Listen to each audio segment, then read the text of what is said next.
All right, all right. It looks like we are live. I am so sorry, Bri Hive. I am late today, but that's okay. We're going to get the things done. If you checked out the thumbnail, you know that we are going to be talking about Marilyn Manson's defamation case. So, yes, we are doing another defamation case. Johnny Depp and Amber Heard trial is over. There may be an appeal, but it's over for now. And now we're going to move on to the Marilyn Manson defamation case. And this one is a little bit different for this channel just because with the Johnny Depp one, we were at the end, we were at the trial, we were in court. This one, we're starting from the very, very beginning. It was filed in March, and I meant to check in and see if anything else was filed, but I didn't have time. So maybe we will check it out on the stream. So thank you guys so much for waiting for me. I know I was a little bit late, but we're going to jump right into it. I did not have a chance to go over the complaint before hopping onto the stream. So it's going to be a new shock for all of us to figure out what are the things that he is alleging that Evan Rachel Wood said against him that was defamatory. For those of you who do not know me, I am Boss Attorney Bri. I am a California licensed attorney, and I practice trademark law and family law. On this channel, we cover fun celebrity cases or just celebrity cases in general. And we also cover a lot of copyright and trademark lawsuits as well. So if you are new to the channel and you have not yet subscribed yet, go ahead and hit the subscribe button. You're already here. Might as well turn that red button gray. I think that's how it changes. And join the channel. So before we hop into the complaint, I know we're already a little bit delayed, but before we hop into the complaint, I'm just going to say hi to some of the viewers that are here live. If you guys are watching on the replay, hello to you as well. I cannot personally point you out, but go ahead and drop a comment down below to let me know that you watched the replay. And so we have Kel Smell. What a cool name, saying excited to watch this. Well, thank you. Thank you for joining right on time, right in early. We have Kel Smell saying, I'm here from Connecticut. Thank you. All the way from Connecticut. All right. And then we have Hella Swanky. Welcome back to the live stream saying, oh, we thought I was late. This should be good. Yeah, I scheduled it a little late today and then I was still late. So that was bad. Usually we start at 4, but I knew I would go a little bit over today. I just didn't expect to go as over as I did today. So yes, you're not late, right on time. We have KDP saying hello to everyone. Kel Smell saying hi. Welcome to the live stream. We have McKinney Lopez. Welcome back to the live stream. Saying hello. Kel Smell again with the highs. We have Betsy. Welcome to the live stream. And we have Cookie Doodle, a member of the channel. Welcome back to the live stream. And thank you so much for becoming a member and supporting this channel here. And we have Betsy with the emojis. Drop the Bri Hive emojis if you haven't done so in a while. We have Sage Moon saying hello to everyone. Welcome back to the live stream. What's her name says running late. Yes, I was running late, but we're here. We're here now. We're going to get the things done. We have Riley Bell saying, hope everything is okay. Yes, everything was okay. Just some client work that went a little bit over time that needs to be done today. So we got it all together and now we are here. We have Who Said Kate, hello from LA. Well, welcome from LA. Are you talking about Los Angeles or are you talking about Louisiana? Let us know in the chat. We have Tip D with the purple heart. Welcome over. We have Thomas Brown saying evening from South Carolina. Welcome from South Carolina. We have Z Seltzer dropping the emojis showing pure love to the channel. IS with the wave. Hello and welcome. We have Emily Tracy saying hi, chat, and hi, Bri. Welcome back, Emily Tracy. Love to see you here. We have Z Seltzer saying love the hair. Yes, we have a new do for the next few weeks. We'll see what it changes to in a couple of weeks. But for now, we're here with the long curly, and it's fun. It's fun. Thank you for the compliment. We have Jay Gargan saying, hey, IS, hello, I'm a dinosaur. That's a cute name, saying hi, interested to hear about this. Yes, we're going to jump into all the allegations in just a moment here. Thomas Brown with hello to everyone. Welcome back. Emily Tracy again with the love the hair. Thank you so much. Who said Kate says this is going to be juicy? I think so. I think so as well. Davs Beats saying, hey y'all, welcome back, Davs Beats. Nice to see you here. And we have Emily Tracy dropping the emojis, cookie doodle. Dropping some emojis for us. It doesn't show up over here on StreamYard what you drop, but they're probably the membership emojis.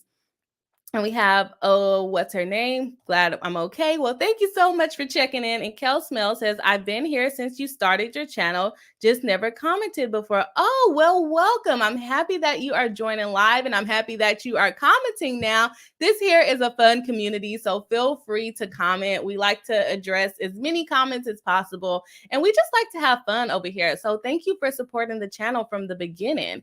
It's been a long year.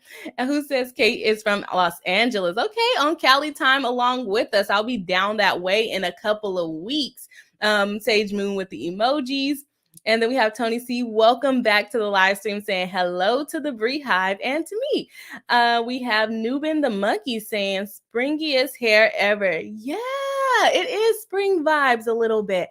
I think we're going into the summer, so I may pop back to the braid soon. It's just so much more. It's easier to deal with. Just throw the braids on top of my head and it's just easier. Natanya Sullivan saying ready to learn. Well, we're going to jump right into it. Just doing our greetings. Thomas Brown with the emojis. We have KDP with the emojis. And we have Who Said Kate becoming a member. Thank you so much. Who Said Kate has been a moderator for me and now she is a member for me. So thank you so much for becoming a member. For those of you who do not know, my channel is now monetized and you can support with memberships or with super chats. But if you're unable to support monetarily, feel free to support me for free and hit the like button and subscribe if you're not already subscribed yet. Okay, we're going to do a few more comments and then we're going to jump right into the complaint because it's kind of long and I don't exactly know where to jump around. So we're going to jump right into it in just a minute. And so, oh, what's her name says, I've been watching Colonel Kurtz stuff on the Manson case and the interview she has done has been insane. I haven't had a chance to check out her stuff yet. We have Caitlin Klein saying hello.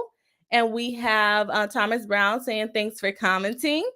To Kel, and we have Thomas Brown saying, I dig your hair, Bri. Well, thank you very much. I'm glad you guys are liking the new do. Thank you. And we have Paul Nerd becoming a member of the channel. Thank you so much for supporting the channel by becoming a member. You now have access to some cool emojis and some cool little icons that go next to your name. So thank you so much for becoming a member. All right. Welcomes are over. We're, of course, going to still pop back into the chat, see what you guys have to say, and while we go through the complaint. So for those of you who are watching live, let me know if you have heard of this case before I posted it to cover today. So if you've heard of this case before I posted it to cover, go ahead and drop a 1 in the chat. If you heard about the case when I posted it here on YouTube and on Twitter to cover, go ahead and drop a 2 in the chat. And if you don't really care about the case, but you're just here to support, go ahead and drop a 3 in the chat. And of course, you can drop more than 1 number in the chat. All right. And we have Thomas Brown saying, here's to the new hairdo. Well, thank you so much. It took me some time to get it together, so that can pay me for my time a little bit. Thank you so much, Thomas Brown. All right. So I'm waiting for your comments to come in. Okay. We got a couple of 1s coming in. We have Thomas Brown also saying, I've heard about it, but do not know many details. Okay. And we have 1s coming in. So a lot of people have known about this case before I posted it. We have, okay, 1s, a lot of 1s. So you guys knew about it. And so for those of you that know about this case, but didn't know there was another case against, was it filed? I think it was filed by, Marilyn Manson's assistant against him, and that case got dropped. I think that is the way that one went for SA, if I'm not mistaken. So that case has gotten dropped, and now we're moving on to this case with Evan Rachel Wood. We have Shane S saying 1, but don't know much. Okay, mostly 1s though. Caitlin Klein says 1 through the JD and Amber Heard. Okay. ones, and who said, Kate says, Colonel Kurtz does great coverage of the Manson case. I'm glad to hear more info because I was skeptical for years. Want to hear more facts. Yes. And so this is defamation. This is going to be on what Evan Rachel Wood said about him. And then they also list Ashley Gore. So let's go ahead and pop over to the case and let me share it because I did not do that just yet. So let's share our screen to see what is going on in this Marilyn Manson case. And so we chatted about this a little bit on Legal Bites while the Johnny Depp case was going on. That is too big. Let me know if you guys can see this pretty good. We have this case filed in the Superior Court of California in the County of Los Angeles Central District. So this is a state case. This is not a federal case like many of the cases that we have been covering here on this channel. And we have Mr. Brian Warner, also known as Marilyn Manson, who is the plaintiff in this case, suing for defamation, of course. And then we have Evan Rachel Wood and Ashley Gore, also known as Ilma Gore, being sued as defendants in this case. And what's interesting here is that they did not list does 1 through 10, just in case there were other people that may be liable, and they can list them later on. So this is a complaint for intentional infliction of emotional distress. And then another part of the complaint is for defamation per se. And we're going to talk about how per se, it's kind of like you don't have to prove certain elements like that it was damaging to you, because what the allegations were so bad that we're going to just assume that it's harmful to you, which will be SA allegations like he's probably going to talk about in this complaint. And then it's also for violation of Comprehensive Computer Data and Access Fraud Act. That's a new one for me. So I'm super excited to look into that. And then impersonation over the internet, penal code. So these are criminal violations that they're putting into a civil case. So let's go ahead and check out the intro to this case. But before we do that, I'm going to pop down and see what you guys are saying, because I'm seeing some comments come up and they're coming up fast here. So let's see what you guys have to say. We have Shane S. saying, I only heard about the assistant. Yeah, that case got dropped. So that one won't be going forward any further. We have Mark saying, didn't hear about it until Elaine kept bringing up the Marilyn Manson boogeyman during the Depp trial. Haven't seen details though. We are going to get into what Marilyn Manson thinks is defamation towards him. So we're going to see exactly what Evan Rachel Wood said that he thinks is defamatory. We have McKinney Lopez saying, doesn't Marilyn Manson have multiple women making accusations? Yes, he does. So this is just 2 people that he's suing right now. But there are other people that have come out and made accusations against him for harming them. We have Breathing in Spirit saying, the media angles and players coming into my awareness from the JD case, having so many connections to the Manson case, are getting curiouser and curiouser. Indeed. Okay, yeah. So a lot of stuff is coming up through the Johnny Depp trial, and the fact that he was friends with Marilyn Manson, and they both have been accused of SA. Johnny Depp was accused by Amber Heard of SA, and now Evan Rachel Wood is also accusing Marilyn Manson of SA with similar stories. Like I think his was supposedly during a video shoot, and I think for Amber Heard, I think it was more in private, but still similar accusations in the way that it has been done. We have Thomas Brown saying, it sucks because I did enjoy Evan's music and work in Westworld, but I want to know more of the facts. Yeah, I would love to see what I know a little bit about it, but this is my first time going through the complaint. So this is going to be interesting. We have Amanda Coyle-Ho saying, I know a little bit about it, but I have not seen a ton of actual evidence on it. So we're not going to be seeing evidence today either. We're just going to be looking at the allegations of what he thinks is defamatory towards him. Just a bunch of he said, she said, and speculation. I'm interested to know the facts. So this is gonna kind of still going to be he said, she said, but it's what Marilyn Manson is saying is defamatory. All right. So I see we have a couple comments still coming in, but we are still going to jump back over into the complaint to see what's going on here, just to make sure we have enough time to cover everything. And so we have the introduction here. This action arises from the wrongful and illegal acts done in furtherance of a conspiracy by defendant Evan Rachel Wood and her on-again, off-again romantic partner, Ashley Gore, to publicly cast plaintiff Brian Warner, aka Marilyn Manson, as a R-ist. I'll go ahead and highlight it because we don't want YouTube coming after me for using certain words. Are an abuser, a malicious falsehood that has derailed Warner's successful music, TV, and film career. So again, he has to say that he was damaged in some way. So he's saying that these allegations made against him is damaging his career as in music, TV, and film. So there we have that. And I think it's very interesting that he is using a lot of criminal terminology. So they're looking at the penal code in order to bring this civil case, also saying that there was a conspiracy, also more in the criminal realm, but that's okay. We have Wood was in a serious romantic relationship with Warner from 2006 to 2010, during which time she soaked up the spirited rock and roll lifestyle and came with being Warner's significant other. For the first time, and this is in quotation marks, for the first time, I really feel like I'm around somebody and in an environment where I can just let go and not worry about being judged. She was craving danger and excitement, and she would later explain, being with Manson put my creativity into overdrive. Despite Warner's public shock rocker persona, they had, in Wood's words, a healthy, loving relationship. This is who I am, and this is who I've always wanted to be, and I'm finally with somebody who lets me be who I want to be. So right here, it looks like they're citing some articles, several different articles, in fact, to kind of pull from what Evan Rachel Wood has said as far as her relationship with Marilyn Manson. So those are he definitely put together a narrative by pulling from several different articles in order to get this paragraph 2 here. In the 10 years after they split, Wood never once accused Warner of abuse. So it's been 10 years and she's never accused him of abuse.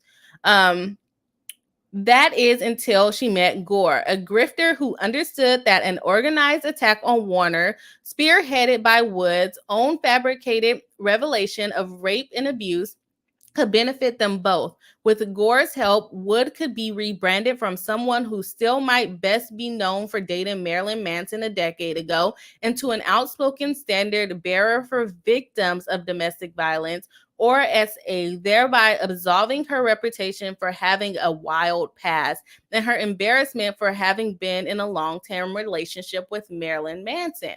So he's basically saying that the reason why Evan is making these statements is because she was perceived as a wild girl, basically, when she was dating Marilyn Manson, and so that she can kind of be re-recognized in the industry as being someone more than just a past girlfriend of Marilyn Manson. Let me know what you guys think about that. I honestly don't know much about this couple. I was like in elementary school up until probably middle school during the time that they dated, and I didn't keep up with them. So let me know what you guys think about that, if dating Marilyn Manson would kind of cast you in a light to be considered like a wild child or a loving danger. We have Paul Nerd, a member of the channel, saying, I find it interesting that he is not complaining about defamation for her claims about what she said he did to her. Also, she is not the only person who has claimed these things about him. Yeah, and so I don't know exactly what the lawsuit is. I think some of it does involve some of the SA claims, but we'll see in just a moment, honestly. And we have Amanda Coho, I don't know if I'm saying this right, saying, I think that was something to do with the alleged impersonation of the federal agent. Yes, exactly. And then we have Paul Nerd saying, definitely a different case than Depp v. Heard. Yeah, it's going to be some different allegations here. Dav's Beat says, it Is the case related to those accusations? I think it is related to the SA claims. And then we have, I lost it here. Thomas Brown saying the criminal elements of one definitely are interesting to me. I think that's interesting as well. Beth Barley says, so excited I made it for one of your lives. Well, thank you and welcome to the live stream. I definitely appreciate you being here. We have Luciana Lukowski. I've been hearing that this case is like Depp v. Heard on steroids. I think it's going to be some worse allegations. I think she's going to be making a little bit more concrete statements than Amber Heard did. Riley Bell said, I've only heard this case exists. Yeah, it exists. All right. We have Peace saying they tried to hack him and she impersonated the FBI agent. Yes, I did read up on that. Davs Beat says it might. Who said Kate, a member of the channel? New member of the channel saying this forum is the calm and constructive debate. Boss Attorney Bri streams are for educational and dialogue of current events in the legal system. Please join in the discussion and ask questions. Thank you so much. That is a good little paragraph that I never thought about implementing. So thank you so much, Who Said Kate, for coming up with that. All right, let's see. I think I'm missing some things here, but that's okay. We'll get to some other questions. We have Rum Becker saying, I would question any person dating Manson. And so this is what he's claiming that Evan is trying to put out there now, that she should be questioned because she dated, or that she was being questioned because she dated him. Katie P says, I've watched the documentary. P says, Evan Rachel Wood approached others and has allegedly influenced these other women. Oh, so is that why there are a lot of allegations coming out against Marilyn Manson now? That will be interesting to determine. I don't, this case, it hasn't come out whether they're going to allow media coverage, but it is in an LA state court. And the recent trial with Black China and Kim Kardashian and all the other Kardashians and Jenners, that one did not allow media coverage. So I would have to double check and see if it's in the same court as that one. And I would be very interested to know if they're going to allow cameras so that we can live stream it like we did the Johnny Depp one. All right. And then Z Seltzer says, beware. I saw another video on this today and it gets wild. Okay, let's get into it. Let's see what is going on in this case. It gets wild, says Z Seltzer. All right. In the 10 years after they split, Wood never, did I already talk about that? Yes, we already covered that one. So we're going to scroll down and saying, to that end, for at least the last 2 years, so this has been the recent 2 years, Gore and Wood have secretly recruited, coordinated, and pressured prospective accusers to emerge simultaneously with allegations of R and abuse against Warner, and brazenly claimed that it took 10 or more years to realize their consensual relationship with Warner was supposedly abusive. Wood's and Gore's wrongful conduct and furtherance of this conspiracy is staggering. Okay, so this kind of goes to what some of you have been saying in the chat as far as basically they're conspiring to get other women to come out, and that is why a lot of the other people are coming forward. So I'm pretty sure that there will be evidence regarding them going to other people to get them to come out about this. And I think that may also line up with the FBI issues. I'm sorry, I'm just checking my email here because I had some stuff still going on with my work day. So sorry for that. Let's get back into the case. They impersonated an actual agent of the Federal Bureau of Investigation by forging and distributing a fictitious letter from the agent to create the false appearance that Warner's alleged victims and their families were in danger and that there was a federal criminal investigation of Warner ongoing. Attachment A. They provided checklists and scripts to prospective accusers listing the specific alleged acts of abuse that they should claim against Warner.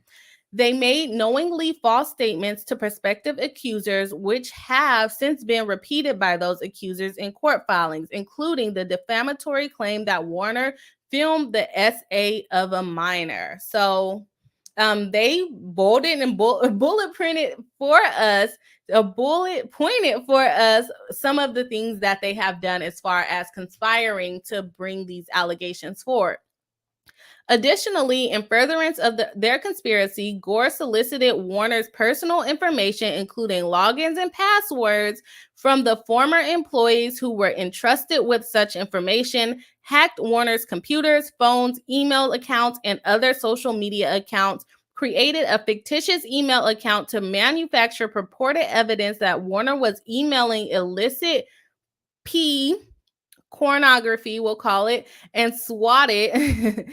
Corner just days after Wood suddenly appeared all over the media in order to draw further unwanted attention to Warner and to the false allegations Wood and Gore conspired to have made against him. The wrongful conduct alleged herein has been invasive, harassing, defamatory, and otherwise injurious to Warner and his career, personal life, and well-being. Accordingly, Warner has brought this action seeking general, special, and punitive damages against Wood and Gore in the amount to be determined at trial, and an injunction preventing their future wrongful conduct. All right. So I think that was a pretty good opening to kind of allege the things that he's alleging that they did to him.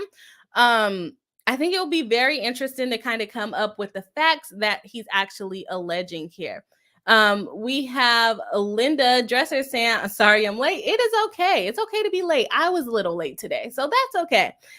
P says she impersonated an FBI to influence other women to testify against him. His persona is freaky, therefore people may fall for him. Yeah, so that's exactly what he's alleging here. Thomas Brown says, darn, I would love to see this going live. Yeah, I don't know. I do need to check, like I said, in the other case to see if it was the same court. They may try to keep media out of this, especially since it is a celebrity case. And the way that the Johnny Depp trial was televised, I don't think that the media liked it, to tell you the truth. So I would not be surprised if a lot of these celebrity trials are not live streamed anymore. All right, we have at Gravitas, I think. Women have also came out and said they were approached by Gore and Wood to collab stories and coordinate efforts. Yep, this is what he's alleging. Oh, what's her name says, from what I've seen, I think it would be, let me fix this. Okay. From what I've seen, I think it would benefit the case greatly as far as the truth coming out to the public for it to be streamed. I think it is too, but I just don't think that mainstream media liked it. Not that they're the ones to make the decisions, but I think other judges watching the Johnny Depp trial, they may still kind of steer away from the publicity of doing a live trial like this. A lot of criticism. We have P saying her documentary is questionable as well. She has a way of talking broadly too. Okay, so we'll see if we can get to the actual statements down below. P says, Evan cited Nina Simone's struggle in relation to hers. Girl, bye. Don't you hate when they do that? I feel like Amber Heard did some similar things in her case as well. Daz Beat says, sounds like federal charges coming soon. I'm not exactly sure what federal charges could come up, but potentially they're alleging a lot of things here. We have Amanda Coho saying Manson has remarked many times over his career that if something happens in society, he is an easy boogeyman. Columbine, for example. I want evidence, not spin. Would love to see a full trial. And I think it would be beneficial, especially in these defamation cases. I think especially with the Johnny Depp trial and everything that happened with that one, I think it could be some issues with defamation because proven defamation is supposed to be pretty hard to do. And Johnny Depp was able to do it in his trial. So I wouldn't be surprised if they do steer away from televising it because of all the opinions that come out and they can't put their own spin onto things. But now we know not to necessarily trust the things that the media says when it's coming out of the trial, and we can't see it personally. All right, so let's go ahead and pop back over to the complaint and see what is popping over there. All right, so we have the parties. We're going to skip through that because that's not really important for our purposes. Jurisdiction, we know that it is in California court, and they can establish that jurisdiction. And then we have the factual allegations. And so this is kind of going to break down who each of the people are and why they are doing defamatory things or other things that may constitute violations of the things they are suing under. So we have Wood as a film and TV actress. She and Warner, a musician, writer, filmmaker, and visual artist known professionally as Marilyn Manson, were in a romantic relationship from approximately 2006 until 2010. They were engaged to be married in 2010. In 2016, while promoting the HBO show Westworld, Wood told Rolling Stone magazine that she had been R-worded twice, once by a significant other while they were together, and on a separate occasion by the owner of a bar. She did not name her alleged R's. So this is sounding similar to Amber Heard, right? It's a vague statement about a significant other, and we're probably going to have to do the math to determine what she was talking about. In 2016, Wood became friendly with Gore, a visual artist with a history of trying to get attention by carrying out audacious public stunts. Wood and Gore have been romantic partners since approximately 2019. Upon information and belief, sometime between 2016 and 2019, Wood told Gore that she was R by a significant other, not Warner, but Wood had not and would not publicly accuse this person. All right, so in February 2018 and in April 2019, Wood gave sworn testimony before the U.S. Congress and the California State Senate in support of proposed legislation with which she and the Phoenix Acts were affiliated. She testified that she had been R'd once by a significant other and again by another attacker after hours at a bar. So her story has already changed, and we are like a couple of paragraphs in. Her story is already changing. All right, so we have Mickey Knack saying, shame, I like to see trials for myself, tired of the media spinning things, the only find later it was all BS. Yes, I agree with you there. Dov Omega says, what up, Breesteen? Well, welcome to the live stream, Dov. And we have P. Sam. The Cardi B and Deb trials have been interesting because their opponents were so egregious and outrageous. Both took place in Virginia. The Cardi B, if we're talking about the same case, if you're talking about Tasha K, that one was actually in Georgia. We have Kath. Welcome to the live stream saying, hi, first time viewer, love your hair. Thank you so much.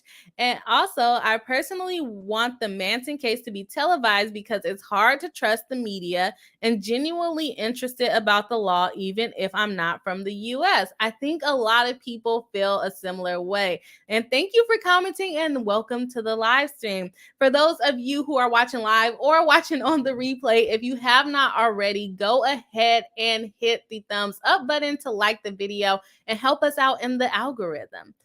We have Emily Tracy saying, you can't impersonate a police officer, so I don't think you can impersonate an FBI agent. I think you guys might have been having a different convo up there. We have, I think we already read that one from Kath. Welcome, Kath. We had, what's her name says, I would definitely think it can prove she impersonated an FBI agent. That would be criminal. Yeah, so they are claiming it under a criminal penal code, but in a civil case, which I guess is okay. But yeah. All right, we have Tanya D, a member of the channel and a moderator of the channel, saying, sorry, I'm so late. I had a conference call. It is okay. I was a little bit late today, but I'm happy to see you here. Cameron Phillips saying, hey, Boss Attorney, have you seen Phoenix Rising on HBO? It is weird. No, I have not seen that. I don't watch a lot of TV, surprising or not. And when I do watch TV, it's reality TV. It's a guilty pleasure. Betty's saying, with the queen and the emojis. We have Amanda saying the Depp trial taught us how much spin legacy media puts on their reporting. Yes, the Depp trial did show us that. We all learned what is reported isn't always aligned with the facts. It's both why it needs to be and probably won't be aired. Yes, I can agree with you there, Amanda. We have Trauma Mama saying, howdy from Houston, first time here. Well, welcome to the live stream. We are super happy to have you here. And thanks for commenting, letting us know you're watching. Mickey next says, I wish my curls behaved like yours. Beautiful. Well, thank you so much. It's not really my hair, but I bought it, so it's okay. It is my hair. We have Tanya Dean saying, welcome, Kath. Welcome, Kath. Yes, we love to see new people here at the Bri Hive. And we have Kath saying, according to our local lawyers, our laws are designed highly influenced by your laws. Our defamation laws can be tried in a criminal court, though. Sometimes it probably should be tried in a criminal court, especially when you're accusing people of SA and other criminal things. We have McKinney Lopez saying, MSM said that Jason Momoa testified in the Depp v. Heard case when in fact he did not. I hope we can see the case.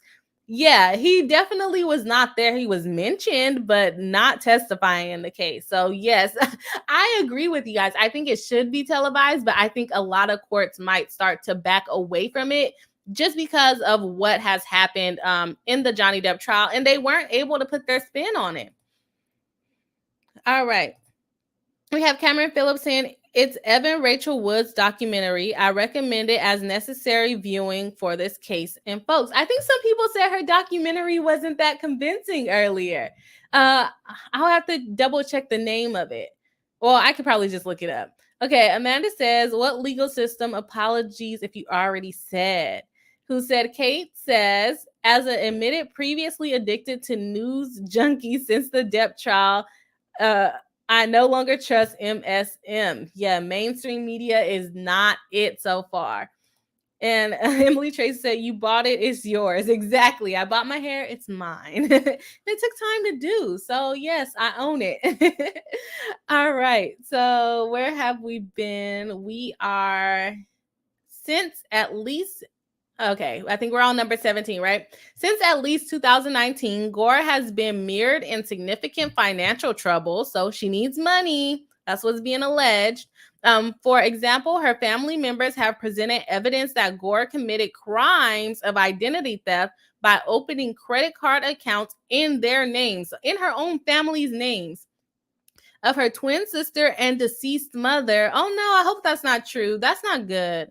And borrowed money from the elderly family member under false pretenses, claiming that it was to assist with the purchase of a house, and Gore never carried out. Gore wrote in a notebook left with her family that her goal of being involved in the Phoenix Acts was to make money. Not good. And so they inserted a little picture of the note here saying Phoenix Acts to protect, to make money doing that. Where did they get this note from? Okay, the Phoenix Act engages in fundraising, including through multiple listings on the crowdfunding websites GoFundMe, where people can donate money to the Phoenix Act.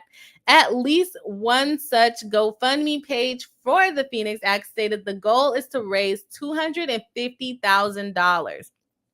The Phoenix Acts and those acting on his behalf advertised and promoted as being affiliated with Wood, including in connection with the fundraising. The Phoenix Acts described itself as a survivor-led nonprofit created by Evan Rachel Wood that works to end the cycle of domestic violence through organizing and passing legislation across the country. The Phoenix Act is seldom discussed online in the press without reference to Wood. Okay, so I think we have AH number 2. We have AH number 2 coming out. I think she might have taken some notes.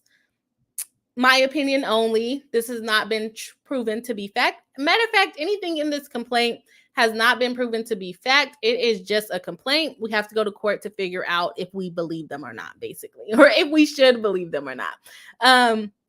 So she basically started a nonprofit. Amber Heard joined with a nonprofit to say that she was a survivor of domestic violence. This Evan Rachel Wood also started her own nonprofit to say that she's a survivor. And then they're next gonna accuse their actual famous significant others. What an interesting coincidence.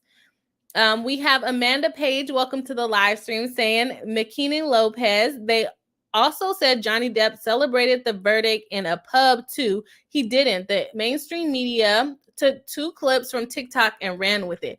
Yeah, they're going to do whatever it is to twist the narrative their own way. We have Who Said Kate saying Evan Rachel Wood's documentary demonstrates the flaws in her allegations. I guess I do have to check it out. You guys are always sending me to check out additional things. Breathing in Spirit says not getting HBO just to watch her propaganda her propaganda campaign. Thanks for the recommendation. So we have Breathing in Spirit, not gonna watch it. I might have HBO already. I'll have to check. Cameron Phillips says if she's telling the truth, that's one of the worst documentaries ever.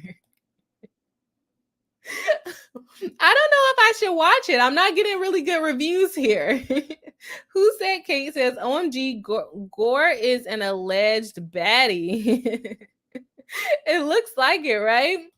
We have P saying, thanks for correction. I meant Georgia for Cardi B and VA for Johnny Depp. Yep, exactly. That's where the trials happen.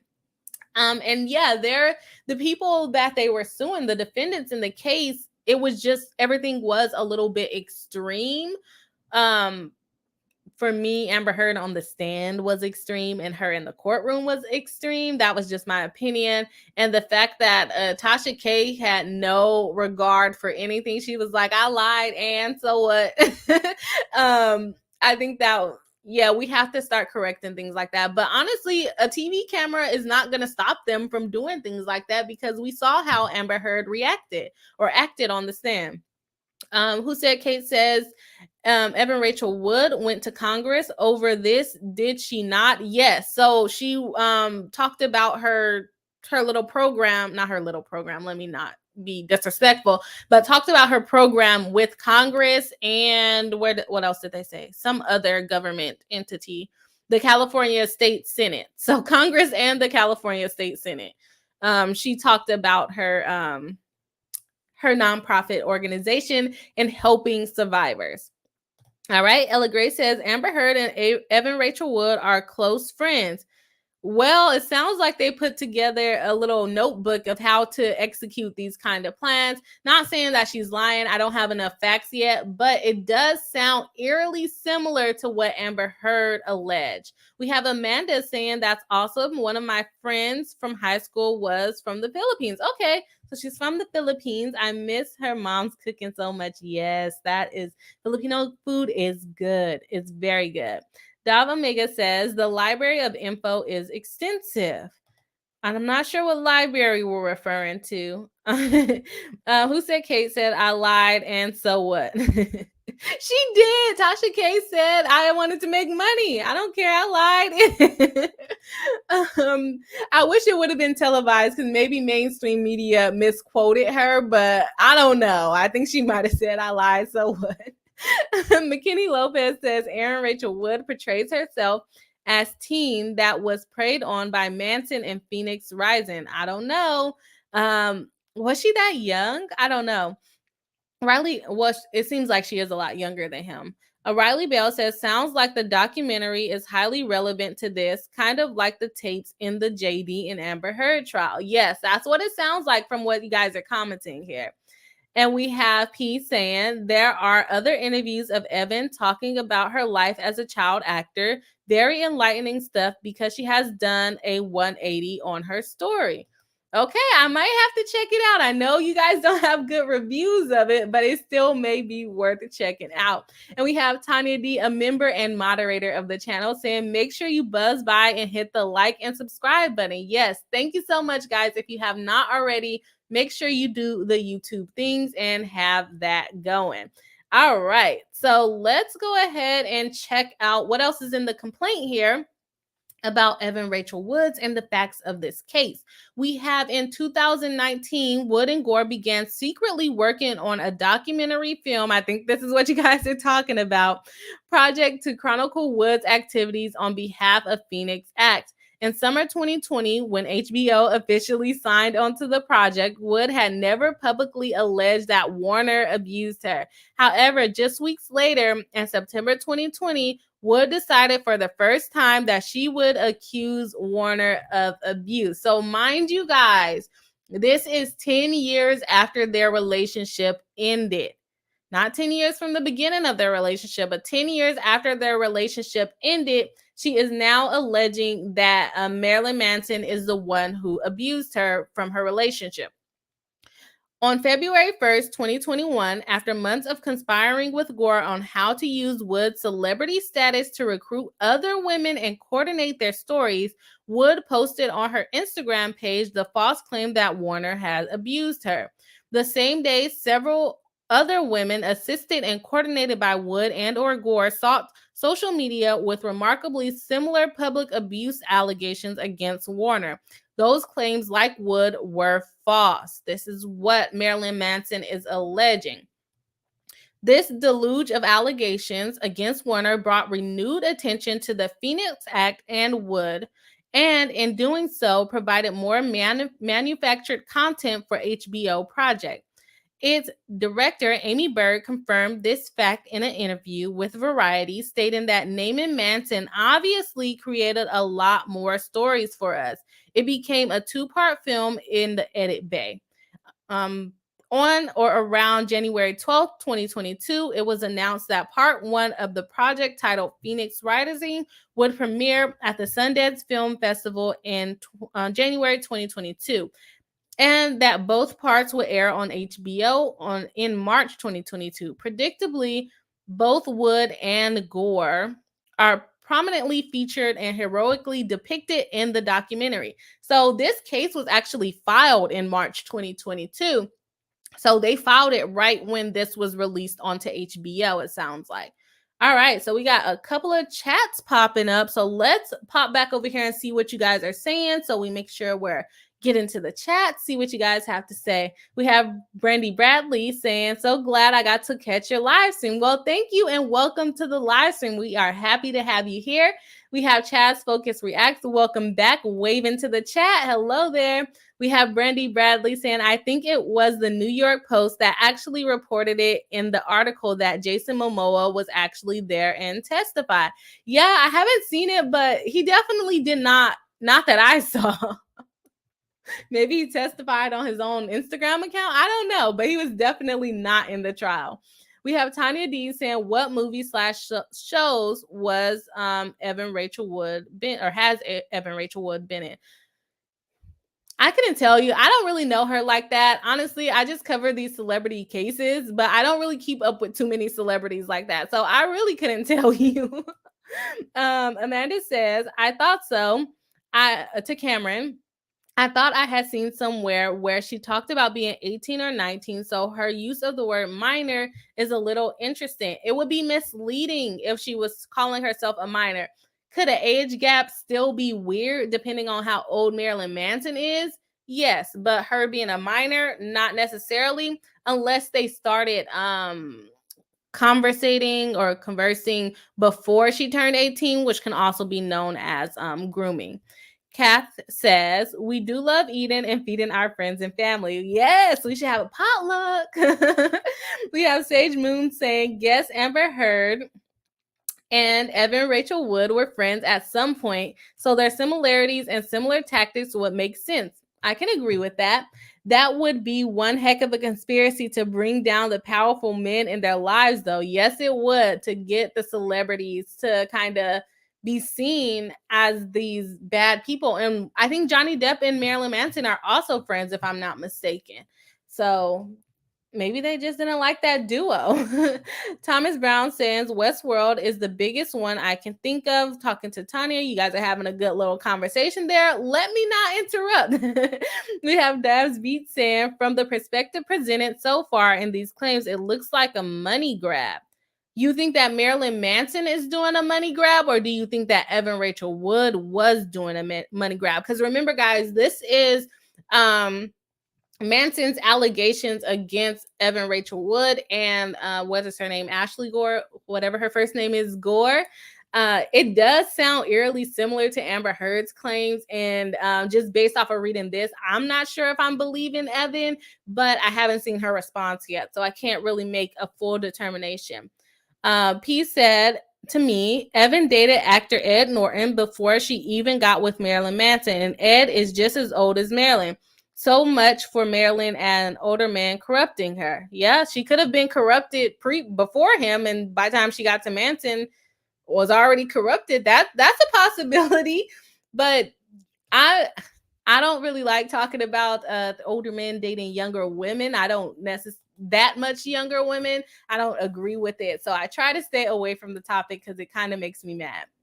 Okay, we have Amanda talking to Thomas saying, I may be showing my age, but I remember her from the Kate Winslet remake of Mildred Pierce and thought she was rather good, but don't remember if that was before or during the Manson relationship. I'm not sure there. Thomas Brown said it's pretty good, honestly, to Tanya. You guys are having a great little conversation there. We have McKinney Lopez saying, according to the Phoenix Rising doc, and Evan Rachel Wood was 18 when she met Manson and who was 36 or 37 at the time. Yeah, see, I don't like age gaps like that. I'm not in favor of it. Okay, you guys are having a conversation there. And we have P saying, Evan said in regarding older men, what's wrong with liking older men? I don't think anybody should be quick to judge anybody else and their relationships, especially if you don't know somebody. I'm not sure if that's something that she really said, but if she did, okay. I just personally don't like it. I don't know. I don't think I want to go into that on the stream. If she's okay with it, great. I personally most times do not respect it, but and it's more against the men than the women, because a lot of times, or not even, I wouldn't even say men, an older person dating someone that just graduated high school, whether it's a man or a woman, trying to date someone that is that young, I think is very manipulative, whether it's a younger woman or a younger man and the older woman or an older man. I don't think it's appropriate. But like she said, and like this comment says, to each their own, they can do whatever they want. I just personally do not agree with it. We have Law and Lumber saying, have we mentioned how Boss Bri's hair looks tonight? Glam. Pro tip, hit subscribe and turn on notifications. Then you can catch up at 2 times and catch up to the chat. Love it. Bri, keep crushing it. Thank you, Rob from Law and Lumber. Guys, if you haven't checked out Rob yet, make sure you check out his channel. He makes awesome videos. He is my friend here in LawTube, and he's always here supporting the channel. So thank you so much, Rob. Thank you for stopping by. And yeah, we did talk about my hair. So welcome. All right, we have P saying the quote I posted is from Parade magazine in 2009. So still during her relationship with Marilyn Manson. And if she started dating him around 18, that would have made her about 21. So she was already kind of accustomed to dating older men. So of course, if you are the one dating the older men, you are going to agree with it a lot more than someone who has had negative experience with older men, or that has never dated an older man. All right. And we have Cookie Doodle saying, anyone else brain here, Aquaman, when we talk about Jason Momoa, who said, Kate says, that's interesting. You mentioned Edward Norton dating Evan Rachel Wood. He is a big Amber Heard stan. Oh, that's interesting.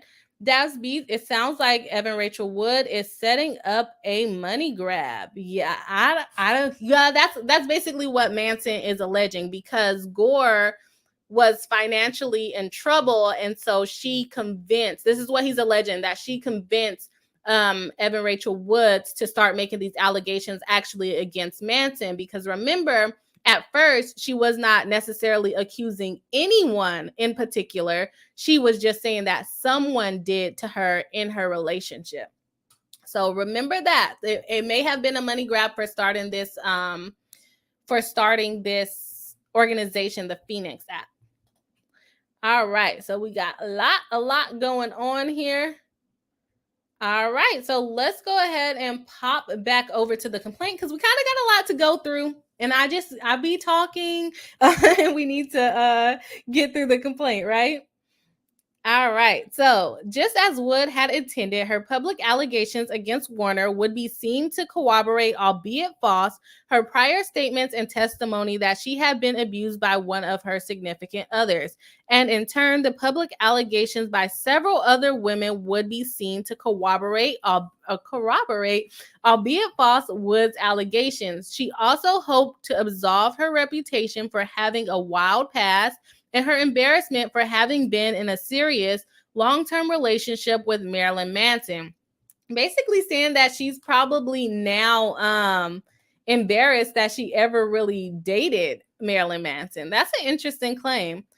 As explained in more detail below, the timing and overlapping substance of the public accusations against Warner was no coincidence, but rather the product of a wrongful conspiracy by Wood and Gore to organize, coordinate, and promulgate false allegations about Warner from approximately 2019 to present.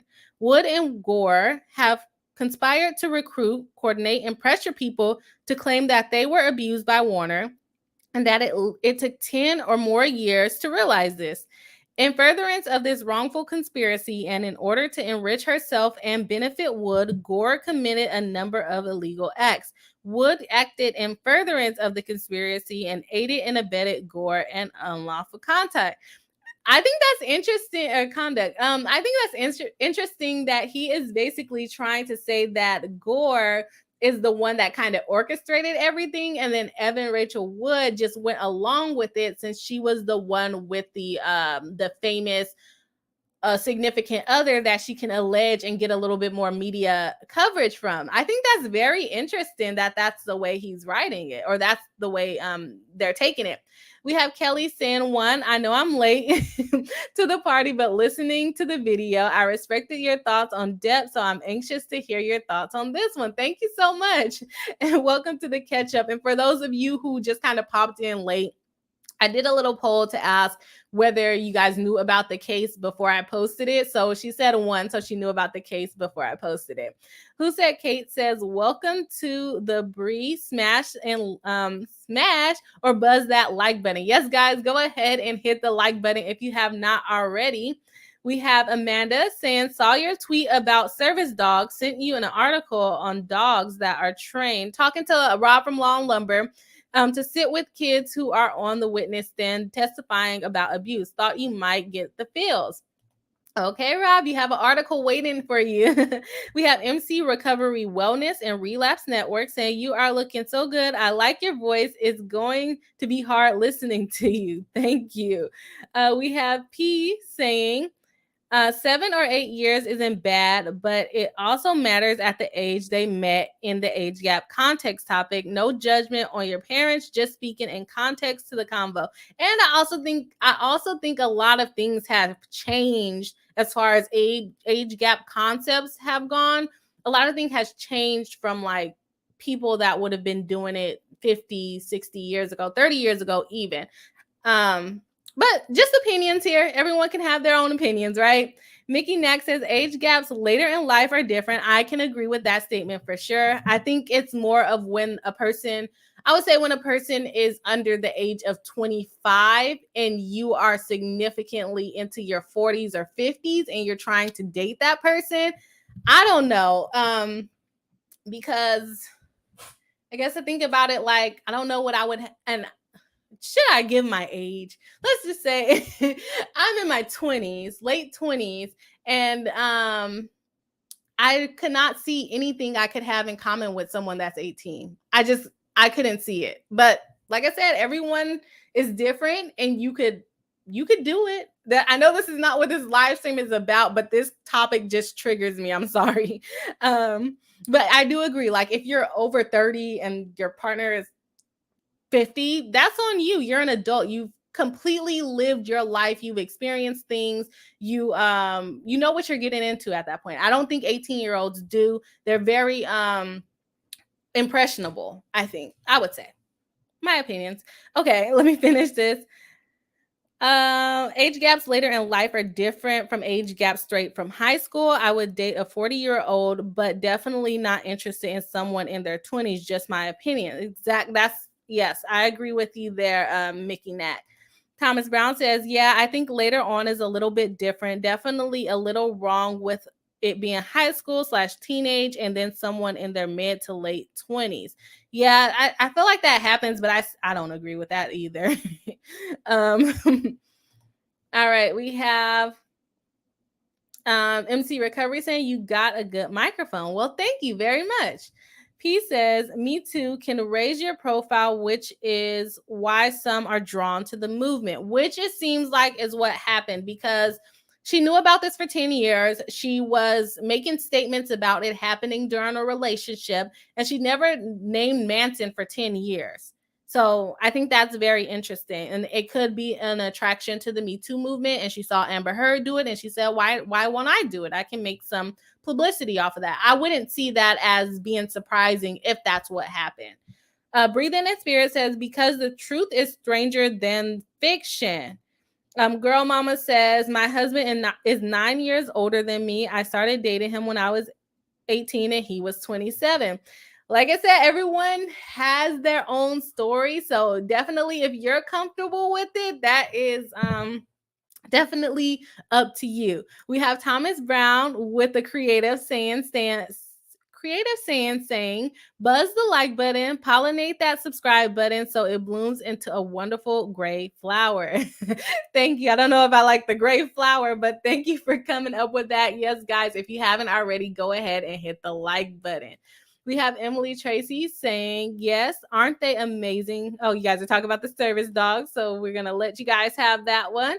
And we have Who Said K says, both Evan Rachel Wood and Amber Heard seems to be clamoring for rising star they never reached going about not this way. Yeah, like they're trying to get a little bit further in their career by alleging these things about these famous peoples, right?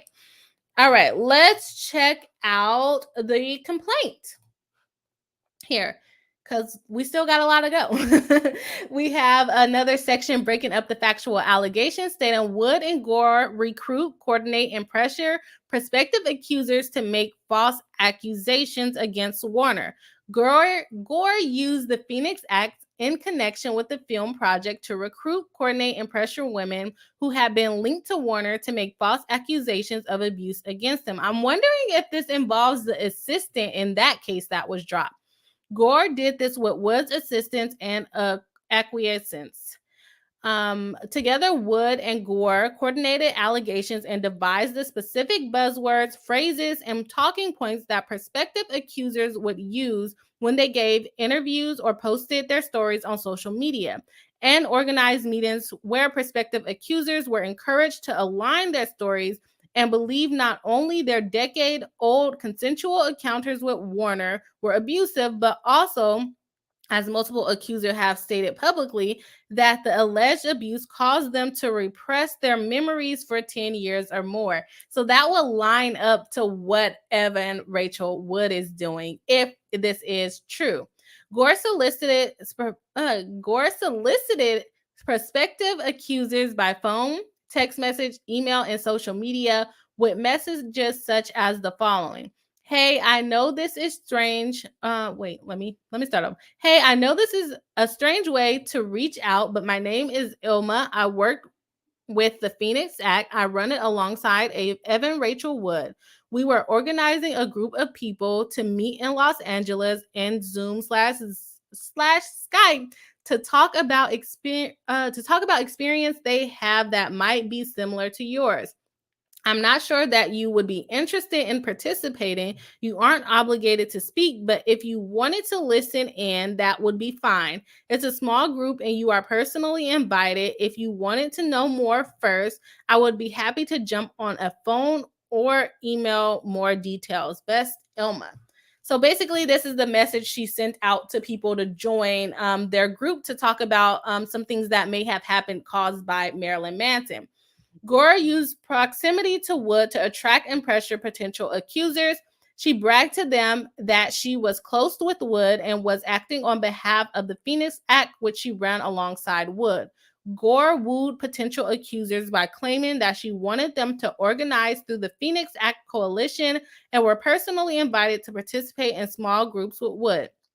The clear implication was that prospective accusers could also be close to Wood, a famous actress, if they participated and agreed to be featured in Wood's film. These meetings, which provided a forum to coordinate allegations, were filmed for Phoenix Rising. Okie dokie. So that is a lot. So this is where they're getting into the accusers, or the people that they are claiming are not really abused by Marilyn, but that they have similar stories so that they can join this group, and basically convincing them that they have been abused by Marilyn. We have Gore further entice potential accusers to allege abuse by suggesting that she was already amassing evidence for a claimed ongoing criminal investigation of Warner and that her efforts would lead to Warner's arrest. Gore planned that in addition to filming the small group sessions with Wood and the recruited accusers, the film crew would also record Gore and or Wood dropping their evidence off at law enforcement and Warner's anticipated arrest. Gore and others working on the film with her also repeatedly referenced a claimed ongoing criminal investigation to intimidate potential accusers, including by suggesting both directly and by implication that they did not participate, they could be in danger, and security could or would not be provided to them or their families. Okay, so that's a lot. That is a lot. Okay, so they are basically trying to recruit these people to also claim that Marilyn Manson assaulted them. And then on top of that, they are filming it for her documentary to make it seem like that he's a bad person. So if they did it to them, then of course he would also have done it to her, since she was in such a long-term relationship with her. All right. We have Sage Moon saying, yes, totally agree on age gap. It's a triggering topic for sure. It's definitely different when someone's in their 20 plus still feels off. Yeah, agree that people are entitled to whatever makes them comfortable. Yes, definitely agree with that, Sage Moon. And we have Dav Omega saying, remember dearly, these chat streams under 500. You're going to blow up with this Manson coverage. Interaction like this will become difficult. Consult Viva. He's really good at it. Thank you so much. I know I probably read too many chats, which makes my live streams go longer than they need to go. I'm usually on a time limit and I usually go over. So thank you for that suggestion. We have Tanya D saying, what years did this happen? Sorry if I missed it. She didn't say what year this happened as far as when she was assaulted by Manson allegedly, but they did date between 2006 and 2010. She made statements regarding being assaulted by a significant other. I think a date I remember was 2016. And then she also started making like actual statements that it was Manson in 2020. So those are the dates that I can remember off the top of my head. All right. So we have Sage Moon saying, okay, but why are they giving cult vibes though? By sending those messages? Yeah, that's probably some cult vibes. Dabs Beat says, yeah, that sounds like a money grab. I want to hear the other side of the story though. Yeah, so I don't know. I don't think there has been an answer filed, but I'll have to double check. But generally with claims like this, the answers are very kind of straightforward and it's like deny, deny, deny, deny, agree as to this, deny as to that. So it may not be that beneficial to look at the answer. Okay, let's pop back over into the complaint and see what is going on over here. And I'm sorry, my phone is blowing up here. All right, so here we go. As further evidence of wrongful coordination, Gore provided prospective accusers with a checklist of 21 fabricated acts of abuse to ensure that their public claims against Warner would mirror each other and create the fake perception of a pattern of wrongful conduct. I'm like, I guess they're trying to create an MO, because I'm like, why would you want all the stories to sound the same? But I guess, yeah, they're probably trying to establish like, oh, this is what he does every time. A copy of that checklist is attached. The public allegations since made against Warner are not only strikingly similar to each other, but also nearly identical to the recruiting list. Wood admitted in part one of Phoenix Rising that many of these other women allegations were almost word for word my story. No wonder why, because she sent out a checklist. As further evidence of coordination upon information and belief, Gore provided and or edited scripts for one or more of the recruited accusers to read from in describing their alleged abuse by Warner in the media interviews. An example of one of such script is attached. We don't have that though. In addition to prompting specific allegations with checklists, Gore, with Wood's assistance and acquiescence, encouraged prospective accusers to fabricate, change, embellish, or exaggerate their stories, including to make up that they had been arred by Warner, trafficked by Warner. Wow, these allegations are deep. And were too scared to speak out. Indeed, Wood and Gore convinced prospective accusers that their failures to allege of abuse over the past 10 plus years was not because no abuse occurred, but instead because the abuse caused people to repress their memories. Multiple accusers have publicly admitted that until their meeting with Gore and Wood, they had no memory of abuse, that these meetings unlocked new memories, okay, and that they learned from other participants in Woods and Gore's group, things they would later accuse Warner of. Okay, let me just finish this part off and then I'll get back to that paragraph because I thought that was interesting. Some women who Wood and Gore contacted refused to participate because what they were being asked to say was not true. To the contrary, a number of Warner's romantic partners, including some recruited by Wood and Gore, have come forward to say that the allegations did not match their experience with him. Greta Aurora, who was recruited by Gore but refused to participate in the coordinated attack, has stated publicly that she was still depicted falsely as a victim in the lawsuit filed by Gore associated with Warner's former assistant, Ashley Walters. Okay, so the case did involve, I didn't read that one all the way, so I was wondering if it was similar, but it did involve the assistant. Remember earlier I was saying that the case dropped, that Ashley Gore was also involved in that. I think her name is Amanda, but she was also involved in that case as well. So her story would match what is on this alleged checklist. Now, what I was going to comment on earlier is that they talked about repressing their memories. And I know that sometimes you can get, like if you have a traumatic incident, you can repress those memories. And I think they will have to present evidence to show that this can also happen with adults as well. Because usually, and this is just based off of my experience and things that I've heard, usually when I hear about things like that, it tends to be they repress their memories from like childhood or something that was, I guess it could still happen. I would love to hear evidence on when that is more likely to happen, as far as I don't remember anything that happened, but now that you're seeing things, now I do remember this happening to me, and basically telling them to make them believe that it happened. I wonder if that is something that usually happens in these types of allegations. I would love to see whatever expert that they have come forward to let us know about that.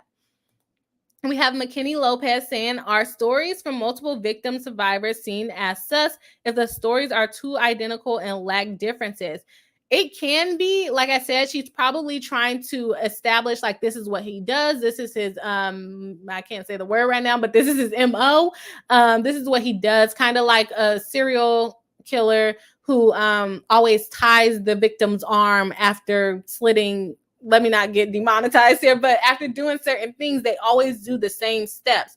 They could be describing something like that, but in a situation where they had a checklist and they also wrote scripts for people, it makes it seem less likely that it's believable. So it could happen with the identical things, like that he always did the same things all the time, which is maybe what they were trying to establish. But how would they know in order to create that checklist? So that's interesting. We have Sage Moon saying same. Ain't no live like the Bri High Live. I love it. Bri's the best, and so is this community. Yes, definitely agree. Thank you so much, guys. I like that. Ain't no live like a Bri High Live. Yes. Great stuff. We have Don D. Welcome to the channel. And thank you for the $20 super chat saying congratulations on your channel growth. Thank you so much. I am so happy that you guys are here. We like to have fun over here, and I definitely appreciate the super chat. Thank you so much, Don. All right. Live like a Bri High Live. I like that. Good. That has to be the chant. We have Emily Tracy saying, I know, right? We seriously don't. I have started to recommend by friends with anxiety and depression to become puppy raisers for San Diego. I'm saying San Diego, but it says SD organizations so they can get some puppy healing. Okay, yeah. So the puppy healing with all, yeah, I think you guys were talking about that earlier. We have Helena Jan saying, I won't miss a live if I can help it. Well, thank you so much. We definitely love having you here. Thomas Brown says, whoa, trafficking allegations? Yeah, that one shocked me as well. Aaron Rachel Wood and Gore might be in over their head on this one. Also, it definitely isn't a good look that after Evan Rachel Wood and Gore met with them, more accusations came out. Yeah, it's not a good look. And it's definitely not a good look that they had that checklist. That looks bad all around, looks bad to me. As far as the trafficking allegations, I don't think those are too far-fetched. We actually not recently, but a few months ago, we went over the Snoop Dogg allegations that he was trafficking women. And so basically not all you have to do, I'm not teaching you guys how to traffic here, but if you're like crossing state lines or selling like videos over state lines, that can be considered trafficking. So let's say it was one of these incidences where certain girls came with them to certain parties and they followed them across state lines, and people paid to go to these parties and interacted with these women. It could be considered trafficking depending on the interaction that they had with them. So I don't think it's too far-fetched for them to say this in the type of allegations that they are alleging. Okie dokie here. Where are we at? We have Tanya D saying, even if it happened when they were older, a bunch of people won't all remember the same time. Sounds sus. Yes, because they had the checklist. So they remembered it exactly the same way as it was explained to them. I think it is suspicious. We have KDP saying Bri High party. Yes, we having a Bri High party. We have Helena J saying, sorry, different state, so I am not aware of this. I don't know what you guys are talking about. And Cameron Phillips says, can you traffic an adult? Yes, you can. It's just, you can, I don't want to say it like that. That sounds bad, but you don't have to be a child in order to be trafficked. You just have to be a person. And I guess you could do drugs and animals and things like that too. But traffic is basically a term to use like that you're crossing state lines and that you're moving the person around in order to make the money off of what you're doing. So that's why you hear a lot of drug trafficking, sex trafficking, which is what they would be alleging here. You can do child trafficking. You can do, but there are those things. So let me catch myself here. We have Kathy Yat40 with the 149 super sticker. Thank you so much for the super sticker. I can't show it like what you actually posted on StreamYard, but I see the flower here over on Studio. So thank you so much for the super sticker. And Emily Tracy says SD equals service dog. I automatically said San Diego. Made no sense as to what you guys are talking about. Sorry about that. And we have Thomas Brown saying, that's an awesome profession. So much respect to you. Okay, yep, you guys are talking there. So let's go back to the complaint and check out what is going on here. All right. So we are down to Wood and Gore impersonate an actual FBI agent by forging a fictitious letter claiming that Wood and other alleged victims of Warner were in danger.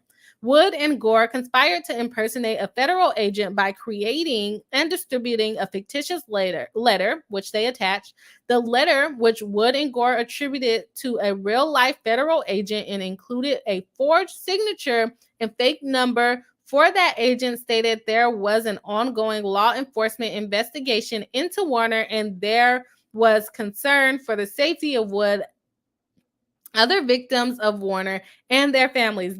If this is true, which I'm assuming it is because they have attached the letter here to the complaint, that's horrible. You guys are pretending to be the FBI. I think this one is going to be a little bit easier to prove as far as malice than the Johnny Depp case. I think this one might be, if all of the stuff that he is saying is true in these allegations, I think this might be an easier case than the Johnny Depp case. Okay. The federal agent whose name and alleged signature appear on the letter has confirmed that she did not author the letter, had no knowledge of the letter, did not authorize or approve the letter, and has never been involved in any criminal investigation of Warner. The purported federal agency that the letter associates with the agent, the Federal Violent Crimes Division, does not even appear to exist. They made up a whole division, but used the real FBI agent's name. That's interesting. Yeah, they're going to want her to testify at this trial. I think Rachel Wood might want to settle, but I don't know. Do you think that Marilyn Manson should want to settle, or do you think that he should bring this to trial and get his justice? Because if they're doing all of this, I don't think it's going to be that hard to prove the case. Screenshots of conversation between Gore and Wood show that the text of the letter was drafted. Come on, guys. The screenshot of the conversation between Gore and Wood show that text of the letter was drafted by Wood and Gore, not the FBI agent. Wood drafted the text of the letter and asked for and received feedback from Gore, including to remove a reference to an immediate arrest. In the conversation copied below, Alabama is Wood, a nickname she was given around the time of her relationship with Warner. Why? Okay, guys, we have the text message. We have the text message drafting the letter. Alabama, whoa, I never seen this one. Blank is my new number. Here is the letter. To whom it may concern. Please be advised that Miss Evan Rachel Wood is one of the primary witnesses in connection with an impending criminal prosecution in Los Angeles involving an international and well-known public figure. We have advised Ms. Wood that in our opinion, it is her and her family's best interest to not be in Los Angeles at the time of this individual arrest and the criminal proceedings. The safety of Ms. Wood, her son, Jack, as well as other victims and their why would they name her son? And their families are of our utmost concern during this time. What you think? Oh my gosh. It's good. I don't know about the letter stating the arrest before it happens. If these are text messages between them, that's not a good look. Not a good look. What do you guys think about this? What do you guys think about the text messages here? In addition to the crime detailed above, Wood submitted the forged letter in a California custody proceeding, using it to supposed evidence for why she should be able to move her son to Tennessee. So she has used this as a threat and asked a court to allow her to move to Tennessee. If you guys are not familiar with family law, it is pretty hard to get a move away order, especially in the state of California. I don't know how hard it is in other states, but in California, it's super hard to get a move away order. But she's basically telling the court that her life is in danger, so she needs to be able to move away with her son. And she used this false letter, which to submit evidence like that, it needs to be under penalty of perjury. And she knew the letter was false because she's the one that wrote the letter, allegedly. Ay. Okay. Let's check out what you guys have to say. After what we just experienced? Question mark. Not sure what we're referring to there. Dallas Beat says, bring the backsides to trial if Manson claims are true. Yes, if Manson's claims are true, this needs to go to trial for sure. And it needs to be televised so we can see it. We have Shane S saying 163 likes. Well, thank you guys for liking the live stream. Definitely appreciate it. But if you can, make sure you like it if you haven't already liked it yet. All right, we have Nihar. Thank you and welcome to the live stream saying here to support our young lady attorneys. Hashtag girl power. Well, thank you. I definitely appreciate the support. Thank you so much for the $5 super chat. All right, we have Mimi M saying he should go to court with this. Yeah, I'm leaning towards court. All of this stuff seems pretty, I don't know. I trust him. I feel like it's true, especially with all the evidence that he's providing. Cameron Phillips saying, and Evan Rachel Wood used that letter in family court, to take her and Jamie Bell's son with her to Tennessee, and he was pissed. But the FBI letter is linked to her. Yes, exactly. That's the part we just went over there. So you already knew about this. We have Breathing in Spirit saying the trial needs to be televised as a public service to society. Yes, it does. I agree with that. The generation that uses swatting and defamation must see consequences exist. Yes, I agree with that as well. Helena J says, y'all, her ex-husband doesn't believe her and said so in court. Yeah, well, we're seeing that they drafted the letter here. I see why he didn't believe her. Oh, yeah. Okay, sorry, I'm lost here. Okay, Bikini Lopez says this FBI is a bit crazy. Yeah, this is not good for them. Not good for them at all. All right, so let's go ahead and pop back over to the complaint and see what's going on here. In addition to the crimes detailed above, I already read that part, right? Okay. Cited and quoting her from this letter, Wood lied under penalty of perjury, stating that she was advised by criminal investigators that my family and my family's safety was at risk, and that to punctuate the seriousness of this situation, I was provided with a correspondence from a representative of the Federal Violent Crimes Department from the FBI. So if they find her liable under this and that she actually drafted this letter, that could be used against her to prosecute her for perjury. Oh my gosh, this lady here. Okay, upon information and belief, Gore aided and abetted Wood in forging the letter because the letter would help Wood. The forged letter would be picked up by the press and draw attention to the Phoenix Acts, Wood, and the false allegations against Warner, and the forged letter would be used to recruit, encourage, and convince people to claim they were abused by Warner because they were being led to believe that Warner was a threat to their safety and under federal investigation. Wow. And so not only does she go ahead and do this letter, we're going to get into a fictitious email impersonating Marilyn Manson. We have Mark saying if they authenticate this, she is done. Yeah, I agree with you there. Amanda says, okay, you guys are talking about the doggies. Emily Tracy says, darning evidence. Yes, it is. It's pretty convincing to me, at least. Thomas Brown says, this is not going to end well. I can agree with you there.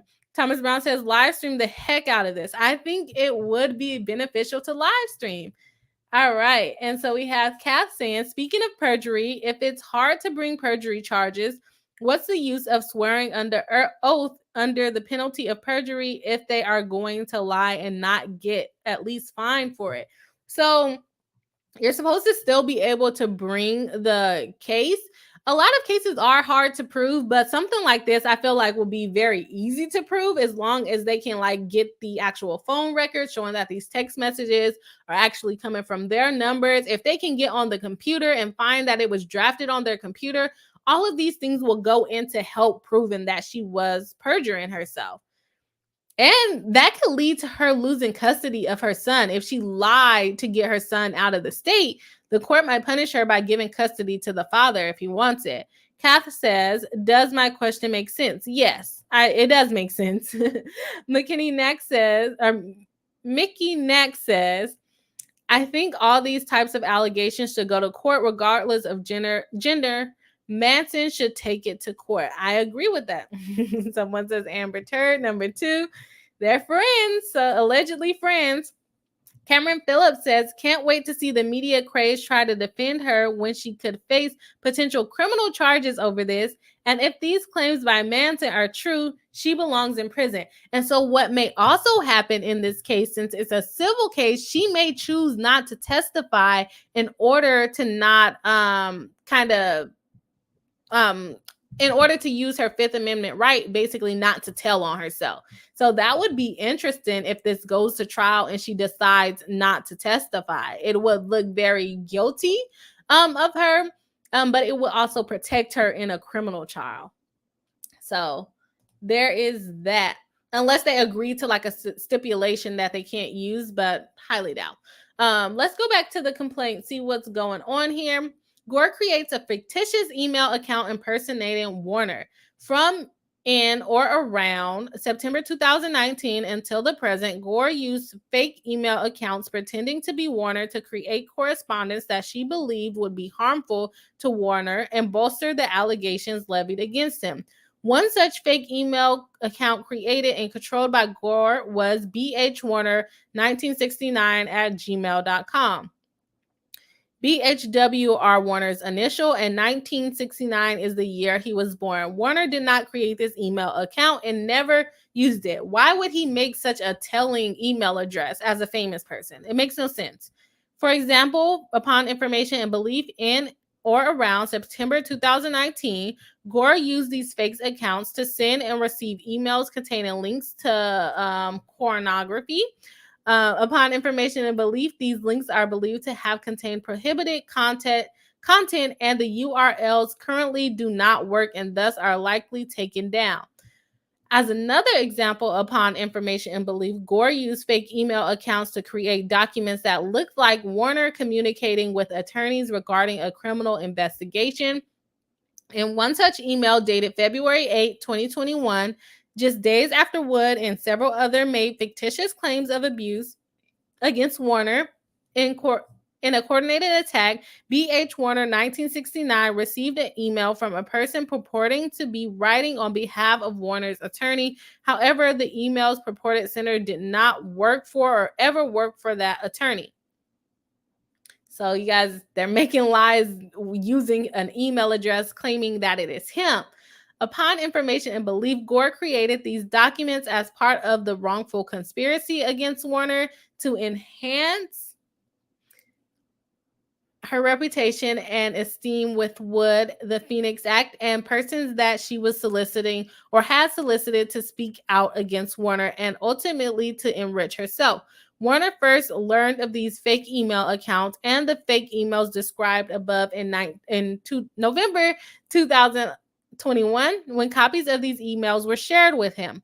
Before that, Warner had never received any emails sent to or from these fake email accounts. According to Warner, did not discover, and a reasonable and diligent investigation would not have disclosed that Gore used of fake email accounts contributed to Warner's harm.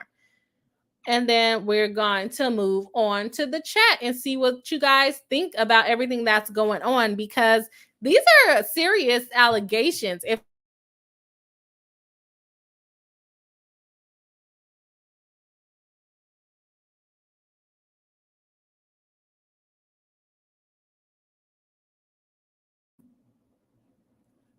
Okay, guys, it told me that my mic went out, but now it looks like it's working. So hopefully I did not lose you for too long here. I did move my mic, so hopefully you heard what I had to say, because I don't know exactly when it told me I lost my mic. Evan Rachel Wood not testifying would be very guilty looking, but I cannot see her not testifying just to try to make her story kind of make sense, even if it doesn't, says Thomas Brown. Agree with you. We have Jolie Lade saying, wow, that's pretty messed up. Yeah, if this stuff is true, it is very messed up. We have McKinney Lopez saying, why are Gore and Evan Rachel Wood going after Manson like this? What could be motivating them? So what Manson is alleging the motivation is, and I don't know if it's their actual motivation, but this is at least what Manson is alleging, is that they wanted more attention for her Phoenix Act project. So she wanted to draw media attention, get more people supporting the Phoenix Act, which is a nonprofit that she created for survivors of abuse. And so that's what he's alleging the motivation was, but they haven't came out and said what their motivation is. But they do want to help survivors. So it could very much be that that is their motivation. We have Amanda saying, could she refuse to testify in a civil suit because Manson's team would be able to subpoena her? Correct. She would be required to provide depositions and discovery, which are sworn statements subject to perjury. Yeah, so she can decline to do it just because she is a party and just because she can be potentially criminally prosecuted. But if the government basically says that they're not going to criminally prosecute her, then she can go ahead and testify. But I guess it would be dependent on the statute of limitations of bringing this into a criminal court. But this is 2 years ago, so they're probably still within that statute of limitations. All right, so we have Kathy at 40. Thank you again for the super chat saying, thank you for covering this story by reading the complaint. It's really interesting hearing you explain it all. Thank you so much. And so, okay, I see where I went muted, but I think I got back on pretty quickly, right? Okay, yeah. Okay, I was only muted for a minute or so not too bad there. Thank you guys for letting me know that I was muted. Even says these allegations seems easily proved too. Yeah, and they have a lot of documentation from what it sounds like. They're like, attached is this letter, attached is this email, attached is this note. So they have a lot of good evidence. As long as it's authenticated, then it is gonna be good for them. All right. We have Eames saying the ones in the complaint, I mean, yes. Okay, and then we have Data for Insights saying, welcome back to the live stream. In my honest opinion, they needed a person to link it to, and he is an easy target based on his history. They needed something to build the Phoenix Act on. I think something happened to Evan Rachel Wood, but not this. Right, and it's likely, in my opinion, it probably happened from someone else. But since Marilyn Manson was so famous, it's easy to link it to him and it's easy to draw attention to him. Just saying Joe Schmo down the street is the one that did it would not really get her the recognition that saying Marilyn Manson did it would. Data for Insight says bingo. Cameron Phillips says attention for the Phoenix Act, aka to make money, at least for Gore, her motivation. And we have KDP, a new member of the Bri Hive. Thank you so much for joining in the membership. We are super happy to have you here with us. Thank you so much for supporting the channel. We have Cameron Phillips saying, I personally think Gore is the main criminal manipulator here at the center of this I do not trust that woman. It sounds like she's the mastermind behind it, to tell you the truth. So I could agree with you there. Okay, let's check out about the Gore swats Warner in February 2021. Swatting is the harassment tactic of making a hoax or prank. Here we go with the word hoax again. Remember that was there with Amber Heard as well. Report for emergency services to elicit the dispatch of a large number of armed police officers, the special weapons and tactic team, to a particular location or address. Swatting is often triggered by a false report of serious law enforcement emergency, such as a bomb threat, homicide, hostage situation, or mental health emergency. For example, the claim that an individual at a certain location is suicidal, homicidal, or unwell. Swatting creates fear, anxiety, and trauma in its victims, and it is as it did with Warner. She called the SWAT on him?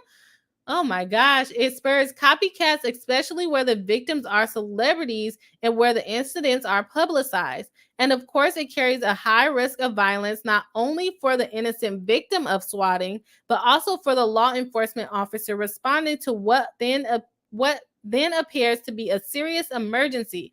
Accordingly, swatting is and has been a crime in California under Penal Code Section 14.3, as well as other states and under federal law. Gore swatted Warner on or around February 3rd, 2021. The LAPD was notified that the FBI had received a call from a friend of Warner named Ilma Gore. She used her own name? Who claimed that an emergency existed because she had not been able to reach him and was concerned for his safety. And this was in 2021. I don't know if they were friends. Oh my gosh. This report is false. Warner was at home with his wife and a guest and not in any danger. Gore knew her report was false. She and Warner have never even met. I can't take this serious. Like, this cannot be real. This cannot be real. She never even met him. That wasn't her friend. And she made this call. Okay. She has never been Warner's friend and had no basis to believe Warner posed any risk of danger to himself. Right. Because if he's not your friend, then you're not calling him to try to see if he's okay. What a weirdo. What? If this is true, oh my gosh. On the evening of February 3rd, 2021, multiple LAPD officers and squad cars responded to the purported emergency at Warner's home. When Warner did not answer the door, more units arrived and LAPD helicopter was deployed. The officers continued to attempt to gain access into Warner's home, and the low-flying helicopter circled above, shining its spotlight into Warner's property and into the windows of his home.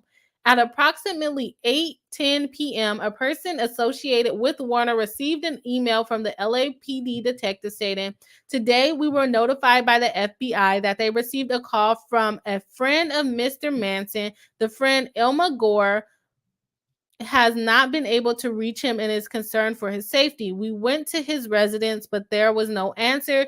Is there a way for us to contact him to check on his well-being? If not, can you have him reach out to Ilma?" These people are, I'm not trying to say these people are crazy, but these people are crazy. These people are crazy. Okay, we have Mickey Nack saying, WTH, is the Gore person mentally okay? I'm not sure. Mark says swatting should be criminally charged as attempted murder if there is a supporting evidence.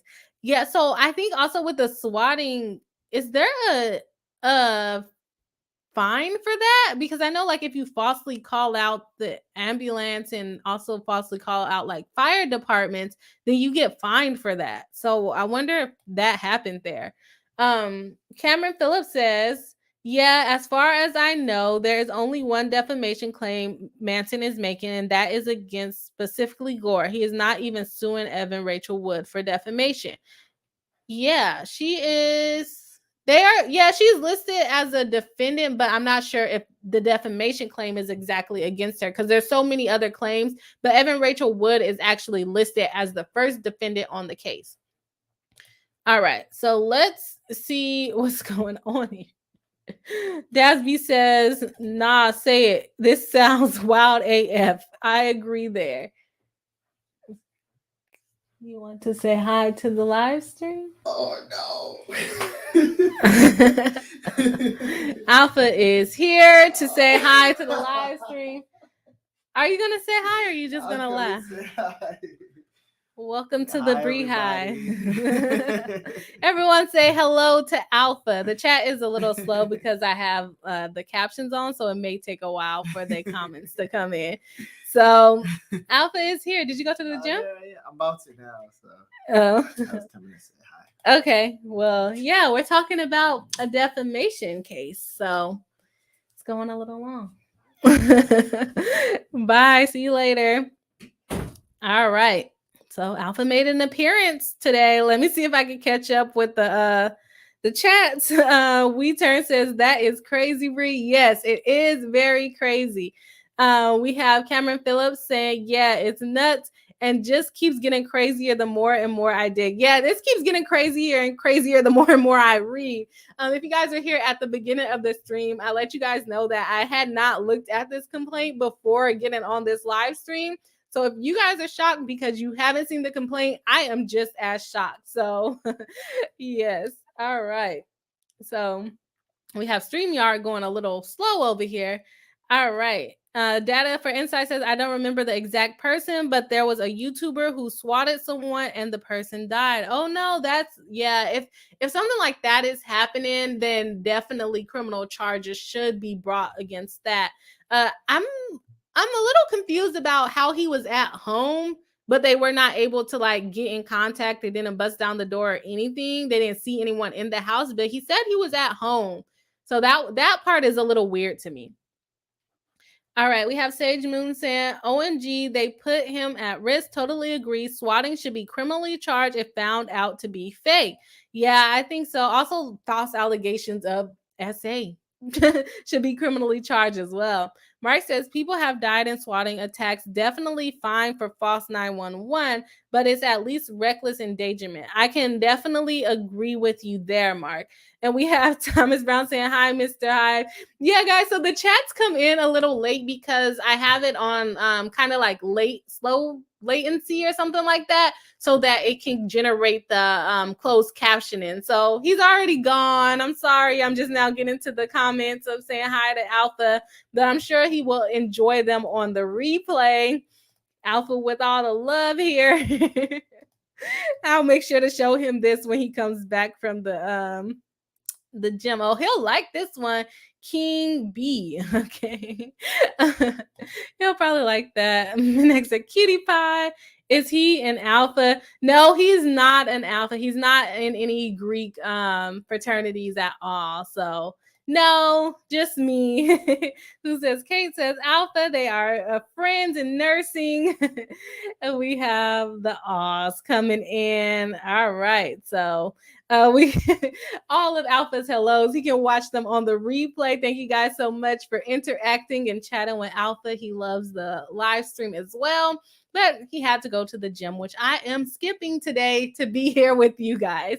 Okay, we have Eam saying, I'm guessing he has more than one home. It has to be more than one home, because I wonder why that wasn't mentioned. Data for Insight says, hi, Alpha got kicked out. Get kicked out of the live stream? Bonnie T says, what is swatting? So basically when you call the SWAT team or the LAPD or the police department to come and check on someone that is in an extreme situation, or like what is perceived to be an extreme situation. So like you're committing suicide or you have someone held hostage, something like that. Whenever you call the SWAT team out to kind of come to your house, and usually I would think they would break in if it's that serious of a situation. We have Who Said Kate saying smash the like button. Yes, to push the video out. Thank you so much, guys. If you haven't hit the like button already, go ahead and push the thumbs up. It helps me out over here on the YouTubes. We have Harper Polo saying he's pretty nice one. Thank you very much. He is a pretty guy, isn't he? We have Amanda saying, yeah, the idea of swatting just baffles me. It's not the same thing as prank calls. To ask if someone's refrigerator is running. This is scary because police do get trigger happy. Yes, exactly. And they reported that they haven't talked to him in a while, which makes it seem like someone could have like been holding him hostage or something. So it can definitely get dangerous. Thomas Brown says, Bri and Alpha are so cute. Thank you so much. Marie Holman says, I've been on 3 or more live streams when the content creator was swatted while on YouTube. Scary. Tug has his own story. Oh, wow. That is scary, especially when you're on live stream. It's for your audience to kind of be seeing that happen and hoping that nothing goes wrong. That is very scary. Okay, so let's check out the complaint here. Let me fix this. There we go. Where are we at here? The LAPD returned multiple times and entered Warner's property. Eventually, the police left after determining there was no evidence of any trouble. In addition to 4 LAPD squad cars and a helicopter, paparazzi were at Warner's doorstep. When the police arrived, the paparazzi took videos and photographs and recorded someone making the false statements. which can be heard in the videos, that a person inside the house was screaming for help. Really? That's so bad. This created an even more dangerous situation for Warner and his wife and guests inside the house. So did they not hear them outside? Upon information and belief, so he probably does have multiple houses, but it seems like they went to the house that he was actually in. So either this guy's house is so big that he couldn't hear the helicopter outside, or I don't know what could have been happening. This created an even more dangerous situation for Warner and his wife and the guests inside. Upon information and belief, the paparazzi were present because they had been tipped off in advance by Gore. She is going to bring this whole case down, but I highly doubt she's going to have the money to pay for it. Who, as explained below, had solicited and improperly received Warner's home address and other personal information. So she stole his home address.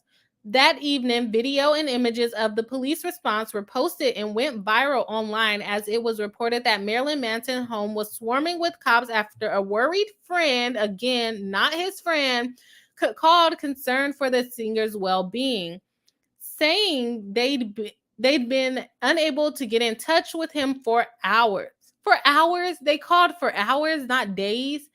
Other outlets reported that a welfare check was requested by an alarmed friend who had spent several hours trying to contact the singer just days after a slew of women publicly accused him of abuse. So basically saying that after he was accused, he must have become like suicidal, and that's why she hadn't been able to reach him. That's what I would assume she would be insinuating.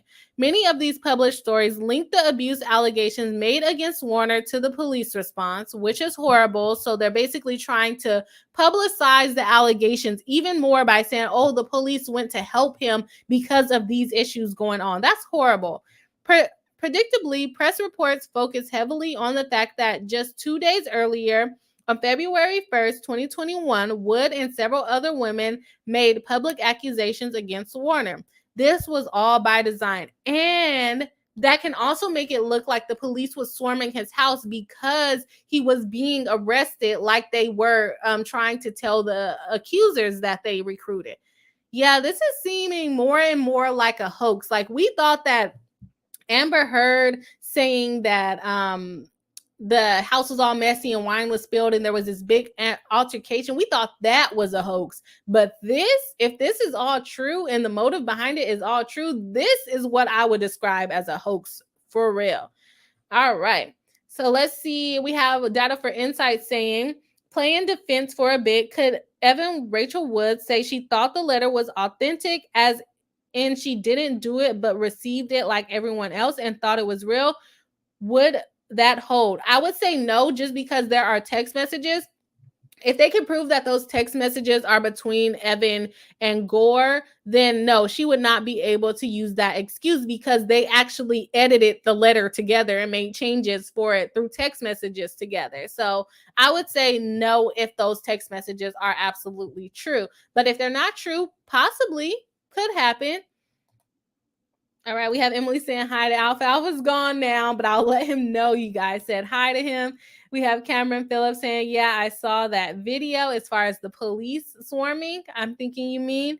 Amanda says, I guess maybe if they have no other evidence showing her commenting on it, but I think they do have text block back and forth on this creation. Yes, exactly, Amanda. We have KK saying, or maybe he gets people coming up to his door all the time, maybe contacting his representatives to handle with paparazzi. Yeah, I guess that could be an option because paparazzi was at his door. So maybe they thought that they were just kind of making all of this noise to get his attention. So that could be an option. But I'm like, this guy's house got to be big. It got to be really big. All right, let's pop back over to the complaint. Gore made number 50. We are at Gore made the false report in order to elicit the dispatch of a large number of armed police officers to Warner's home. Gore's purposes included harassing and causing harm to Warner in the immediate wake of the highly organized and orchestrated February 1st, 2021 accusation, drawing further attention to the false allegations against Warner that she had coordinated and created a situation that could result in video footage of Warner being arrested. Exactly.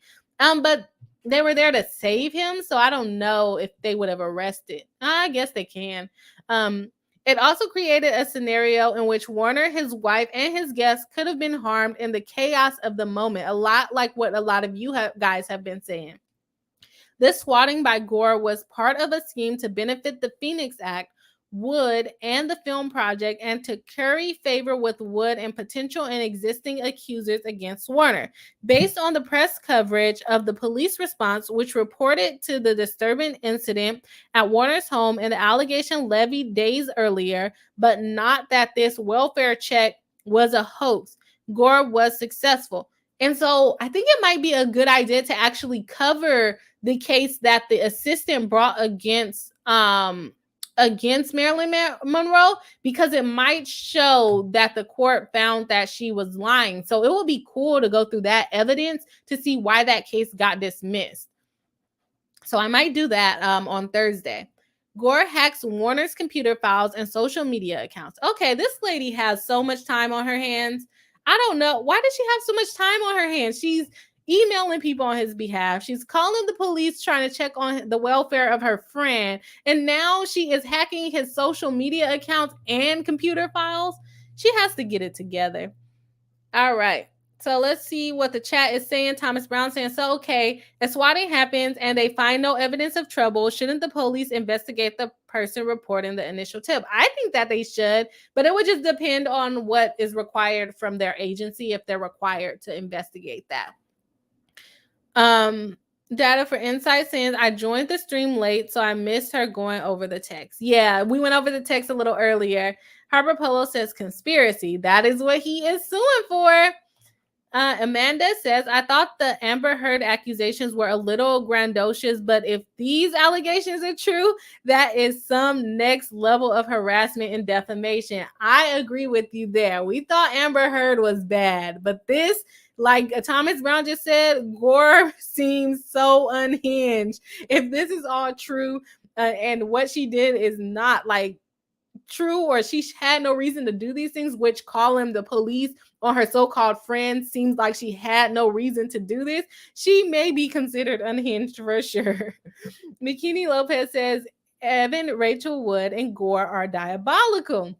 I think a lot of people would agree with you there. Helena J says swatting could be attempted murder. Yeah, a lot of people have been making comments where it was dangerous for the person that they were called for. Cameron Phillips says, could also depend on where Gore made the call from, as she doesn't live in California primarily. Oh, as far as them investigating it, yeah. It would just depend on what their protocol is. And what we have to remember a lot of times with like the LAPD and things like that is that they're really busy. And so they probably wouldn't investigate it unless it was like it resulted in some type of harm to Marilyn Manson. I wouldn't be surprised if that's the thing that they're relying on, is the fact that they're busy and it didn't result in harm. So let's just move on. But maybe if she made continuous allegations, then they would investigate it. Okay. We have Gore hacks Warner's computer files and social media accounts. Upon information and belief, Gore gained unauthorized access, hacked Warner's email login and password, social media logins and passwords, and social security number. Jeez Louise, lady. Among other sources, Gore solicited and obtained this information from Ashley Walters. Walters was Warner's former assistant. And remember, I think this is the same lady that sued him for SA. And one of the women recruited by Gore and Wood to make accusations against Warner. As part of her work for Warner, Walters was entrusted with Warner's private information by Warner and his representatives, as is common in the entertainment business and numerous other professions that handle sensitive, potentially high-profile matters. Walter entered into a confidentiality agreement that prohibited her from disclosing such information. I'm getting so excited. Such information. He can sue her. Ashley, Miss Ashley, you can be sued too. Okay, Gore procured from Walters, among other private and protected information, Warner's email and social media login passwords, and Warner's social security number, home address, and phone number. Gore procured this information knowing that she would use it to gain access to and use data, a computer system, a computer network, and or computer services. Woo, that was a lot. All right. So yeah, she's unhinged. I'm gonna go with unhinged. That's gonna be my opinion on this. Indeed, Gore has a history of precisely this type of wrongful conduct. In November 2021, a Santa Cruz County judge issued a temporary restraining order against Gore after her twin sister recounted Gore committed digital spying and stalking against me. She stalked her own twin sister. Made me fear that I and my children were in immediate danger / serious physical injury, and disturbed my peace, liberty, and free will with the coercive control. Gore has boasted that she has a computer science background and is interested in hacking. This is not looking good for Gore. Not looking good for Gore. What do you guys think? This is crazy. This is absolutely crazy. I kind of wish that I read the complaint before I got on live. That way I wouldn't seem so shocked, but this, I can't. It's too much. Amanda says, as Emily D. Baker often reminds us, lawsuits are allegations and shade and are written in the best possible light of the client. But if half of this is true, OMG, buckle up, buttercups. I agree with you there. Like I said earlier in the stream, none of this stuff has been proven to be facts. But if it is, oh my gosh, this lady is going down. She's going down if this all is real. Okay, we have Cameron Phillips saying, yeah, that too. Busyness would definitely be a factor there. Yeah, LAPD, they're not investigating those types of crimes. Data for Insight says, yep, I always take things with a grain of salt and sometimes get in trouble for it with my friends. LOL, I did for Amber Heard. Thought she would win until the evidence. This is wild, though. Yeah, I would love to see the evidence and the expert testimony on some of this stuff that's coming out. Thomas Brown says, I have not seen the documentary, but I think its intention was to make viewers believe Evan Rachel Wood and Gore, so I wouldn't feel down about being convinced. Yeah, I don't know. I am more along the lines that this lady is unhinged. If this stuff is true, hopefully he's not just making this up and this is defamation against Gore, but it seems like they have a lot of evidence. Emails from the police department. I wonder if that email was also from her. But let's say it was really from the police department. We have text messages. We have the letter. We have all kinds of stuff. Checklists to get your story straight. It's a lot of stuff against her. So I'm a little convinced even before seeing her evidence. And I would love to see the motion to dismiss on this one for failure to state a claim. I think he stated a claim, very much so.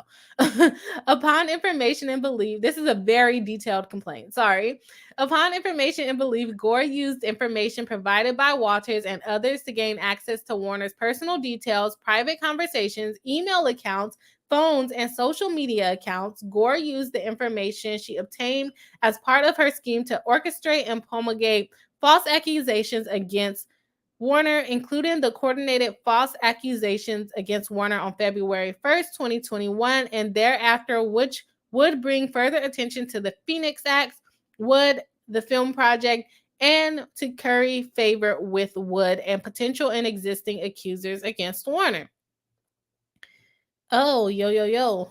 This is, we kind of still have, okay, no, we're almost done with the facts. Okay, I thought we still had so long to go. All right, so we have some chats coming in saying Tanya D with unhinged. Definitely, I'm there with you. Other people are there with you too.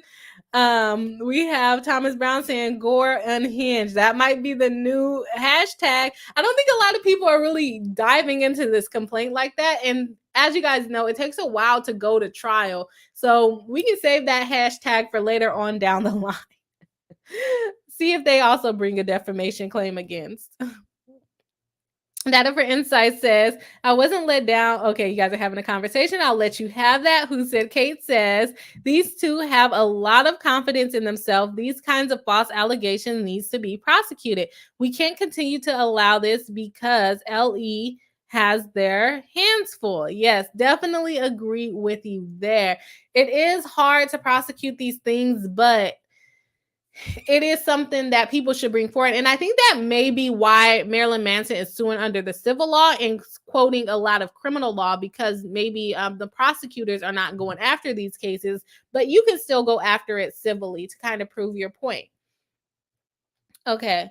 We have, okay, you guys talking to each other. We have Amanda saying, I cannot hear Bri say motion to dismiss without hearing Emily in my head saying in full on cheerleader voice, 12B6. Motion to dismiss. Failure to state a claim. Yes, exactly. Failure to state a claim. I think they did a good job stating the claim here, though. So I don't see this thing getting dismissed. He's given all the facts, okay? So let's check it out. I got to check out the cheer from Emily. Okay. Let's pop this down. Gore slanders Warner. Between 2019 and 2021, as part of her multi-pronged attack, good wording, on Warner, Gore had multiple conversations with prospective accusers in which she claimed that in 1996 short film made by Warner called Groupie depicted child abuse and child P. During one such conversation in 2021, Gore said that the actress in the Groupie was a minor at the time of the shoot and was dead, and that if the video were to be seen, Warner would be indicted. What? Gore's statement about Warner and Groupie are demonstrably false. Gore knew they were false and acted with reckless disregard to their falsity. The actress Paula Wise was 22 years old at the time the film was made. She has publicly stated that she was not a minor, was involved in the conceptualization of the plot of the film, and was acting and hamming it up. Clips from Groupie were featured in a 1998 tour documentary called Dead to the World. Wise not only was thanked in the credits to that film, but also went on a star in music videos, including Manson's Long Hard Road Out of Hell.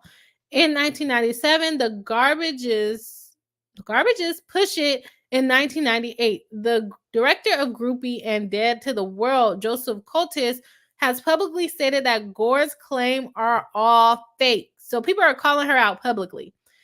Still promulgating these and other falsehoods was part of Gore's scheme to orchestrate and amplify false accusations against Warner's, thereby bolstering Wood's claim that Warner had been her and other abusers. This in turn would bring further attention to the Phoenix Act, the Associated Film Project, and Curry favor. They like the word curry. I don't know if I know what that word means. I'll have to look it up. Okay. Curry favor with Wood and potential and existing accuser after Warner. Indeed, Gore's defamatory allegations regarding Groupie have been repeated in at least one civil complaint against Warner and consequently have reverberated through the press. This is entirely unsurprising given that Gore discussed these false allegations with prospective accusers. Wood condoned and encouraged Gore to promulgate defamatory falsehoods about Warner in order to further the conspiracy. Whoa, that is a lot. This is a lot. This is a lot. Okay, we have Mark saying no 12B6 risk here. They have alleged tons of facts. Questions is whether they can prove it. Yes, exactly. Agree with Mark there. Dasby says, laughing my butt off at the multi-pronged. Yeah, I like that one too. We have Cameron saying, yeah, there's just little things all over the place where I'm just like, what? Why is this here? The random animation with the octopus tentacles. Why is that there? Yes. Yeah, so they are accusing tons and tons of facts that can go towards a lot of things. So we are not down to the causes of actions yet. So we're going to kind of go over them slightly because there's still quite a lot of pages left to this complaint. So we're not going to read everything word for word here, but we're going to kind of dive into it a little bit. All right, we have Heather B saying Paula has spoken out about this not happening. Yes, yeah, that's what they're saying. A lot of people are publicly calling her out on these allegations that they're not true, and stop speaking for other people. That's weird. Okay, we have Data for Insight saying that was part of what made me Google after. Okay, conversation between the peeps. You guys are having a full-on conversation. I don't want to intrude here. Dasby says to bring favor. Is that what curry means? Oh, okay, good. Now I don't have to look it up. Thank you, Daz Beats. We have Data for Insight saying, I think Salty is the king of sassy footnotes. We are not yet to meet the match, in my opinion. Okay, and then we have Leah sounds like Lee, or okay, so Lee sounds like Lee. Saying curry means to gain favor by flattery. Okay, thank you so much for doing the definition search for me, because they did use the word quite a lot. Let's check out the claims here and the causes of action. What are they actually suing for? Intentional infliction of multiple, or not multiple. I'm so tired. Intentional infliction of emotional distress. Gore's and Wood's conduct was outrageous in that it was so extreme as to exceed all bounds and that usually tolerated by civilized community. This conduct includes initiating at least one incident of illegal or highly dangerous swatting of Warner in February 2021. So that is what he's using for the infliction of intentional emotional distress.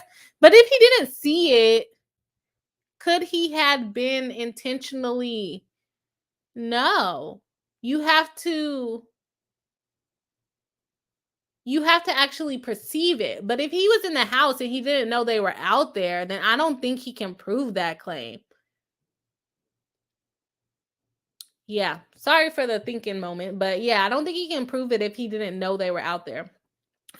Soliciting, receiving, and using logins. Okay, so maybe this one. Logins and passwords for Warner's personal and business social media and email accounts, and his address, phone number, and social security number without his permission. Falsifying correspondence from a fictitious federal agent claiming that there was a concern for safety of Wood, other alleged victims of Warner and their families, as well as an ongoing federal criminal investigation targeting Warner. Making knowingly false and defamatory statements against Warner, including that the actress in the groupie video was a minor and that Warner was manufacturing child P, and recruiting, coordinating, and pressuring multiple women to make false accusations against Warner and be part of their film project. Yeah, they're kind of trying to like being like R. Kelly, his little documentary, but their own. Okay, Gore and Wood intended to use Warner's emotional distress. In the alternative, Gore and Wood acted with a reckless disregard of the probability that Warner would suffer emotional distress as a result of their conduct. Warner suffered severe emotional distress. Warner and Wood's outrageous conduct was a substantial factor in causing Warner severe emotional distress and was the actual and proximate cause of the emotional distress. So, this is pleading facts sufficient. So they're basically listing out the rule. So what does it have to be? It has to be outrageous to exceed the bounds tolerated by civilization. What did they do? They listed what they did that would be outrageous. Then they went on to then say that they lost my train of thought.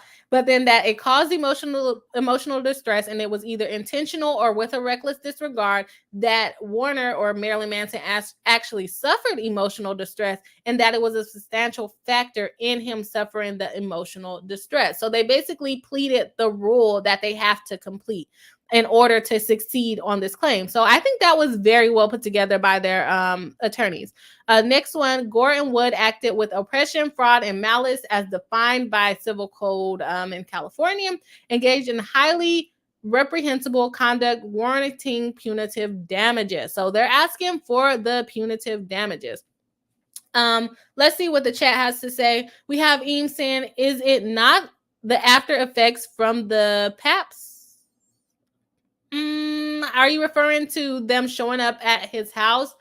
Could be, but most of the time with IIED, they have to be doing it to you or someone that's close to you. And like I said, this is this is not the type of cases that I covered. This is solely from law school knowledge. So I could be wrong. I cannot remember all the way correctly. But yeah, you generally have to be aware that the thing is going on. You can't say you were in fear after it has already subsided. We have Mark saying IID has the best standard in all the law. The conduct must make the average reasonable person exclaim, "That's outrageous." Yes, so I think he could, with them calling the SWAT team on him, he could say that's outrageous. But to say, oh yeah, I guess because they intended for it to do that to him. So even if he didn't see it, okay, I was confusing it with the third party. If you're claiming IIED for a third party, then you have to actually perceive it. So yes, just calling the cops could potentially succeed on that one. All right, thank you guys for helping me think that through here on live. We have Cameron Phillips saying, yeah, I was trying to go into it with an open mind too, because I believed Wood when she made these allegations public, but her cred is just whittling down each and every time. I think that happened with Amber Heard as well. Data for Insight says, so I thought she was creating one last year, but she got busy. Everything went off the rails for sure. Waiting on a law nerd dictionary too. Oh, Emily's going to make a dictionary? That would be cool. And we have Metanami. I think I'm saying that right. Metanami, a 1979 with a $5 super chat. Thank you so much. Saying no personal recordings, no win, he will lose. Oh, you think so? You think that he will lose? I think if it's documented, I think he still has a case. And it's up to the jury to decide whether they believe him or not. Do they think he's telling the truth? I think with the writings and all of those things, I think he could still potentially win, honestly. But thank you for the super chat and thank you for the opinion.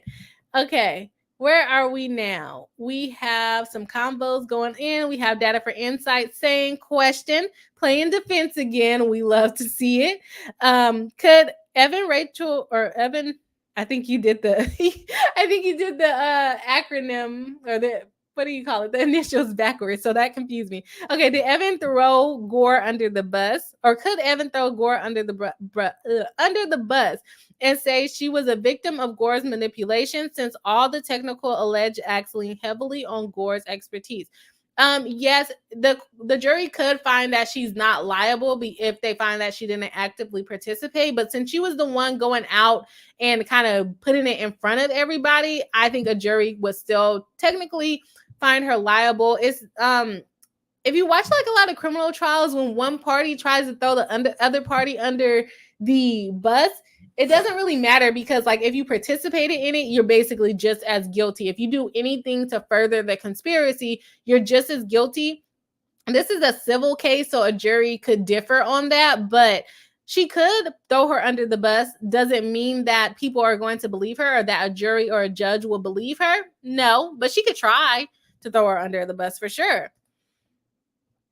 All right. And so we have, did I miss one? Okay. Amanda says, I want it in purple leather with gold letter. I think you guys are talking about Emily's book there. Cap says, does CA have a cap on punitive damages like VA? I don't think so, but I also don't do civil trials, only family law trials. So I wouldn't know off the top of my head. I would have to look into that. Cap. Tanya D says, don't forget to hit the like button and subscribe so you don't miss the Bri Hive party every Tuesday and Thursday. Yes, exactly. Ain't no party like a Bri Hive party up. So make sure you guys hit the like button, hit the subscribe button, and turn on your bell for notifications. Thank you so much, Tanya. Okay, we have Cameron Phillips saying, oh, I never believed Amber for a second. I knew she was lying right off the bat. JD, I always is Mr. Rogers if he did drugs. And I ripped that cabinet video apart when it dropped in August. Okay, yeah, the cabinet video was a little iffy, right? I don't know. If you did a video on it, I would love to see it of how you explained that one. All right, so let's go over and pop back to the complaint and finish up here what we started. All right, second cause of action, we have defamation per se. We have Warner stating, Gore stated to persons other than Warner that during the filming of Groupie, the actress in the video was a minor and that the actress was dead. Why would she say that? Gore understood the statements to refer to Warner and specifically to mean that Warner's role in making of Groupie as a child P was criminal. Indeed, she stated that Groupie was evidence of a felony and Warner would be indicted as a result. I wonder what goes on in Gore's head. If this stuff is true, I want to know what she does on a daily basis and how she comes up with this stuff. Those statements about Groupie were false. The actress in the video, Paula Wise, is alive. Right. Why would she say she was dead? That was weird. She was not a minor when Groupie was filmed. She has since publicly stated that she was not a minor at the time during the production of the film. In addition, the director of the film, Joseph Coates, has publicly stated that the claims are all fake. On information and belief, Gore knew the statements were false and had serious doubts to their truth. Upon information and belief, Gore knew the actress was not a minor or had serious doubt that she was a minor, but instead intended to peddle these false and defamatory statements because they would validate and enhance her fabricated narrative regarding Warner's alleged abuse of others, including as reflected on the checklist provided to women that Gore recruited to come out against Warner. Gore made the above described false and defamatory statements without privilege or justification. The above described false defamatory statements injured Warner by diminishing his reputation and his profession, trade, or business, which has a natural tendency to lessen his profits. It was Gore's intent and expectation was the defamatory statements would injure Warner economically, including by lessening his profits. The above described false and defamatory statements also injured Warner by causing him to experience harm that is compensable by general damages. Gore's intent and expectation was that defamatory statements would cause Warner this harm. Warner did not discover and had no reason to discover what prospective accusers had been told in confidential discussions with Gore until one such person revealed in at least November 2021 that Gore had made these statements. Gore also acted with oppression, fraud, and malice as defined in California Civil Code and engaged in highly reprehensible conduct warranting punitive damages. So they're saying that they deserve compensatory damages, so actual damages suffered by the statements, and also the punitive damages. If you guys remember, in the Johnny Depp case, it appears that the jury had a hard time finding that the compensatory damages related to him losing jobs was that he proved it to a good extent. So I'm wondering if they're going to have the same issue here with Marilyn Manson if this thing goes to trial. So let's check out what the chat is saying. Data for Insight saying, cool, thanks for the explanation and sorry for mixing the letters. No problem at all. Callie Tangerine says, hi, Bri. And chat, I'll catch the replay later. Well, thank you. Thank you for popping in. We have Amanda Cohol saying, Manson's team might then try to, for agency then, establish Gore as an agent for Aaron Rachel Wood, since they are both part of the Phoenix Rising Project. That could potentially work as well, especially if she is a high-level executive. I didn't really go into that up above, so potentially, but I don't see anything about proven through agency here. So I think he's actually alleging against her, honestly. Data for Insights says good night. Oh, Thomas Brown left the chat. Okay, we're going to get some sleep. Okay, see you next time, Thomas Brown. All right. And so we have Data for Insights saying, oh, the agency question in JD trial threw me off because I thought it was clear a lawyer speaks for their client, didn't realize it could be debated that they are not. I didn't agree with that. I thought that he was not speaking for his client because generally when your attorney is speaking for you, it is in like your trial and things like that. So I can't go and say something on behalf of my client right now that they didn't tell me to go say, or that we didn't discuss that I was going to argue for them. So everything that I'm saying here on my live stream, if it involved anything about family law or anything of that nature, that does not count as me speaking for my client. if there was a particular situation and I had an opinion on it, again, that does not count as me speaking for my client, unless I'm trying to make like a public statement that my client believes that he is being ridiculed and disadvantaged and it is totally improper. Then I'm speaking for my client. But just saying stuff in relation or having an opinion on something does not necessarily mean that you're speaking for your client. All right. And we have Callie saying, sorry I'm late, but MM was dropped from his label, right? Marilyn Manson was dropped from his label. I don't know what else he lost, but if that itself is a bit, but that itself is a big loss. Yeah, that would be considered a big loss. I don't know everything that he did lose, and I don't know about the album, the label either, but definitely I'm going to be looking into more stuff. I heard Colonel Kurtz is doing some videos, so I might do a catch up over there to see what's kind of been going on, and then getting back to you guys on that, because sometimes I just pop on here and be like, hey, this complaint seems cool, let's look at it. All right, so we have third cause of action, violation of the Comprehensive Computer Data and Access Fraud Act. Gore, with Woods express tactic approval, solicited, received, and used logins, passwords for Warner's personal, business, social media, and email accounts with his permission, including from Warner's former assistant, who was entrusted with such information as part of performing duties for Warner. Gore and Wood knowingly accessed and without permission deleted, destroyed, and otherwise used data, a computer system, or a computer network in order to devise or execute a scheme to or artifice. I can't read anymore. Or artifice to defraud, deceive, or extort and or wrongful control, obtain money, property, or data.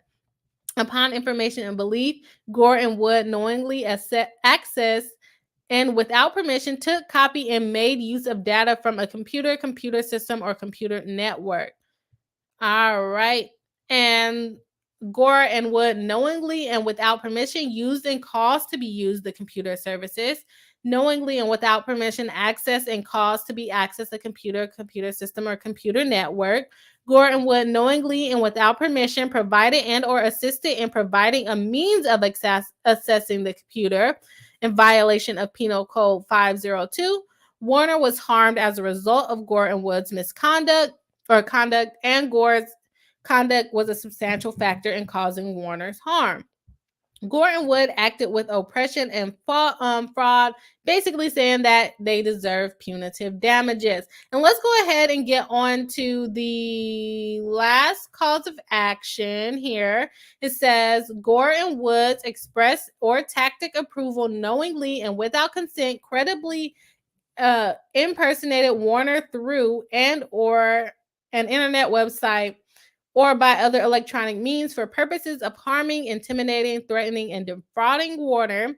Warner was harmed as a result of Gore's and Wood's conduct, and Gore's and Wood conduct was a substantial factor in causing Warner's harm. I don't think these claims are as strong, or unless they just kind of got lazy, because they don't really allege a lot here.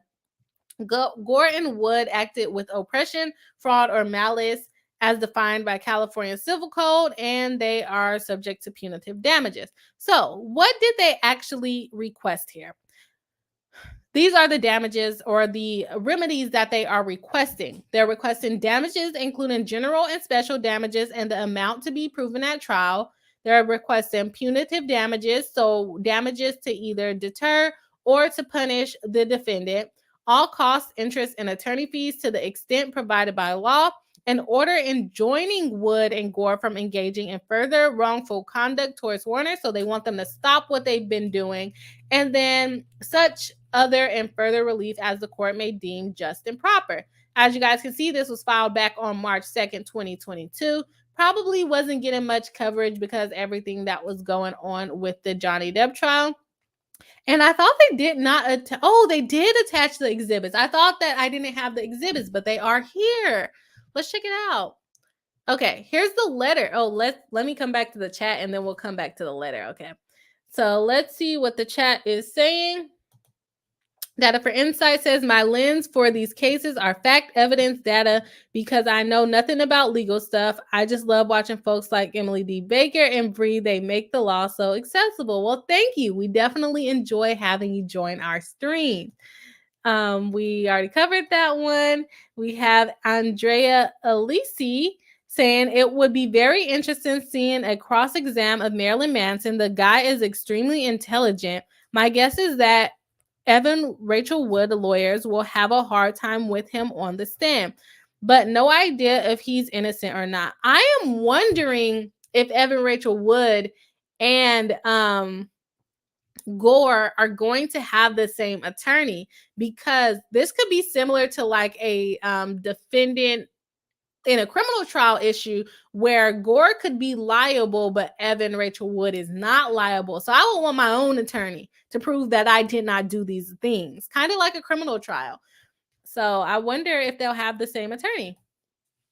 Cameron Phillips says he wasn't and shouldn't have been found as acting as his agent. And if they showed the unredacted article, they would have proven that. Okay. And I think that's referring to Johnny Depp's Adam Waldman's attorney making those statements in his on his opinion as far as what I'm losing my train of thought here. His opinion on it being a hoax and saying that it was a statement by Johnny Depp. Oh, Rob is still here saying Windy City was awesome. Oh yeah, you said you went to Chicago. But thank you for joining the live stream for so long. I didn't know you were still here. Okay, where are we at here? We have Andrea Elisa saying, just wish Marilyn Manson had a fair trial and people don't judge him just by his looks. I hope so too. I think he has alleged sufficient facts, honestly. Callie Tangerine says, hope you visit Mike again soon. It was great content. Oh, I missed it. I'll have to go check it out. We have Data for Insight saying, thanks. I'll look up the full article to see what you mean. I just went by the stuff that showed on trial and had no clue about legal stuff. Yeah, that's what makes these live streams so fun. We get to learn so much stuff, right? We have McKinney Lopez saying, I hope this case is televised. I hope so too. Maybe I can live stream it. Take a week off of law office work. I would love that. I would love to know when the trial is going to be, and I would just like block off my calendar. If it's televised, we should know if they'll have media coverage. I would block off my calendar to cover this guy with you guys. This is so interesting. Takali Tangerine saying, agreed. I feel like opposing side will lay heavily into his appearance and what the press reports about him, but that is probably not the entire story. Yeah, I don't think they should go off of his looks. Law and Lumber, Rob from Law and Lumber says, I think Bri laid out all the questions we need to focus on as evidence comes out. Evan Rachel Woods wrote a big check. Let's see if she can cash it with the proof. Yes. And I think it's a little strange that he is referring more to Gore and Evan Rachel Wood is just kind of like tagged along. It seems like a lot of the stuff is done by Gore, which some people have pointed out, like, can Evan just throw her under the bus and be like, hey, I had nothing to do with it? With conspiracies and the fact that she was leading it and kind of like the spokesperson of the whole project, I don't think she'll be able to get away with it, but I do think they should have different lawyers so that Evan can try to get out of it, honestly. All right, and we have Data for Insight saying, thanks a bunch for breaking this down. Super helpful to understand what's at stake. Yes, no problem. Love doing these live streams with you guys. We have Data for Insight saying, if I was them too, I would 100% have my own lawyer paid by me, not the other party. Right. These allegations are wow. The cyber stuff alone makes me scared for them. Yeah. I think they have a lot to worry about. We have a comment for Rob that I'm not going to read out loud. We'll see if he sees it. We have Law and Lumber, Rob from Law and Lumber saying, I think this might be Bri's longest stream ever. No, my monetization stream was the longest one ever. Get it, girl. I feel the fatigue. You got this. Lost train of thought. Feel the discombobulation. You got this, girl. My number one boss girl always. Thank you so much, Rob. Love when you come and support. Definitely appreciate it. You have to come on and chat with me sometime. Come chat with me. Okay, we have Who Said Kate. I'll admit, because I never cared for him, I initially believed the stories. I no longer believe Evan. I hope he gets justice. Yeah, I'm not too familiar with them on an individual level, but just reading this, I'm wondering what they're going to come back with. And so I'm going to check the case. I meant to check it before we got on live, but work stuff, I couldn't get to it to see if they have filed anything or any extensions or anything like that. Okay, we have Mary Holman saying, Rob, we need to help Bri make that one video that will go viral. She's awesome. People just need to know. Thank you so much. I'm excited for it. I think I just need to either commit to my firm or to YouTube for me to have the time to do the video. Okay, we have Who Said Kate says, oh no, she and Alpha did a super long stream a few weeks ago. Yes, we did. I think it ended up being like 5 hours or something like that when I was trying to get monetized. And thanks to a bunch of the chat, we were able to get monetized because of that stream a lot faster than we would have if we didn't do the stream that day. So you guys hung in there with me. Mark says, I think both sides are going to have to deliver convincing proof. Yes, of course. Complaint is a promise to deliver like opening argument, and there were a lot of facts alleged. Yes, definitely agree with you there. But at least they're putting it out there so they know which facts to chase in order to prove their case. All right. I think I'm going to get in trouble soon, guys. We have Alpha back. You got some comments when you left, or what? When you popped in, but yeah. But I'm almost done. I have like a couple things to go through. Okie dokie. You want me to make the same food? Yes. Thank you. All righty. So we already got that one. We got more comments coming in for Rob. He's just in the chat and he gets so much attention. Okay, we have Andrea LC saying, just watch a couple of interviews of him. He's very smart. Larry King interviewed him some years ago. Never seen an interview for him, so I would probably check it out as well. Mischievous Manner says in her documentary, she definitely focused on his stage persona a lot. Yeah, a lot of people are going to do that. We saw that in the Johnny Depp trial. Who was that guy? Was it a guy? Yeah, it was was it a doctor that based whether Johnny Depp was a narcissist off of his character in movies? Yeah, you can't do that. Okay, Rob from Long Lumber says, I'll gladly film a quick breakdown of this upcoming trial with Bri. The boss girl is literally one of the only reasons I ever joined YouTube. I'm always here for you, girl, always. Thank you so much, Rob. Yes, Rob is always here supporting the channel, and he does an amazing job on his channel. So if you guys are not subscribed to him, make sure you go and check him out.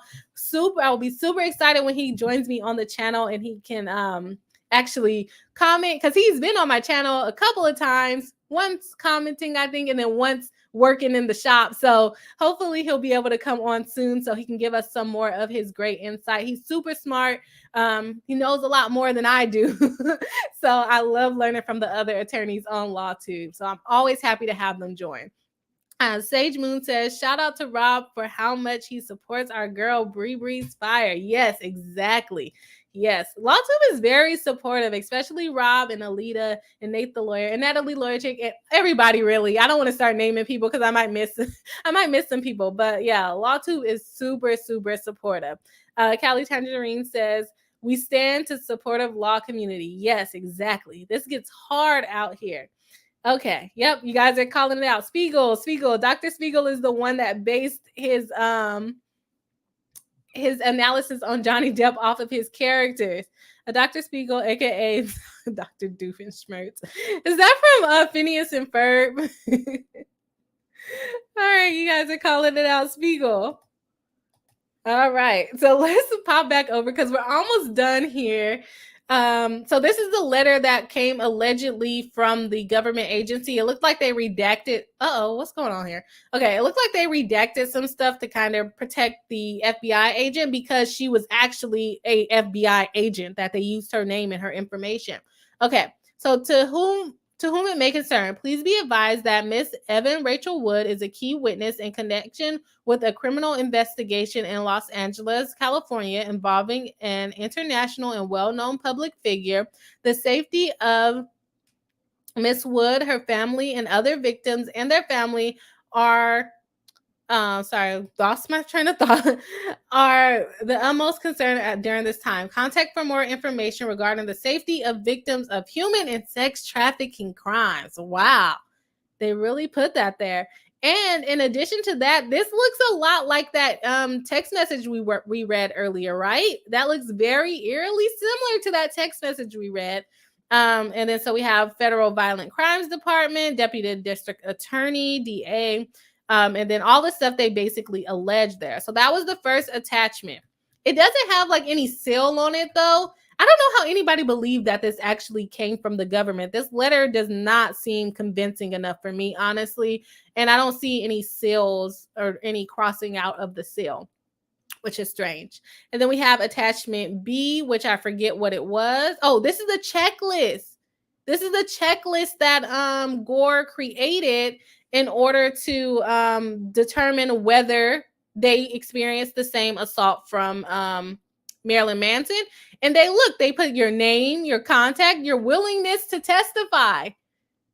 Are you willing to testify to these things? That is absolutely crazy. Okay.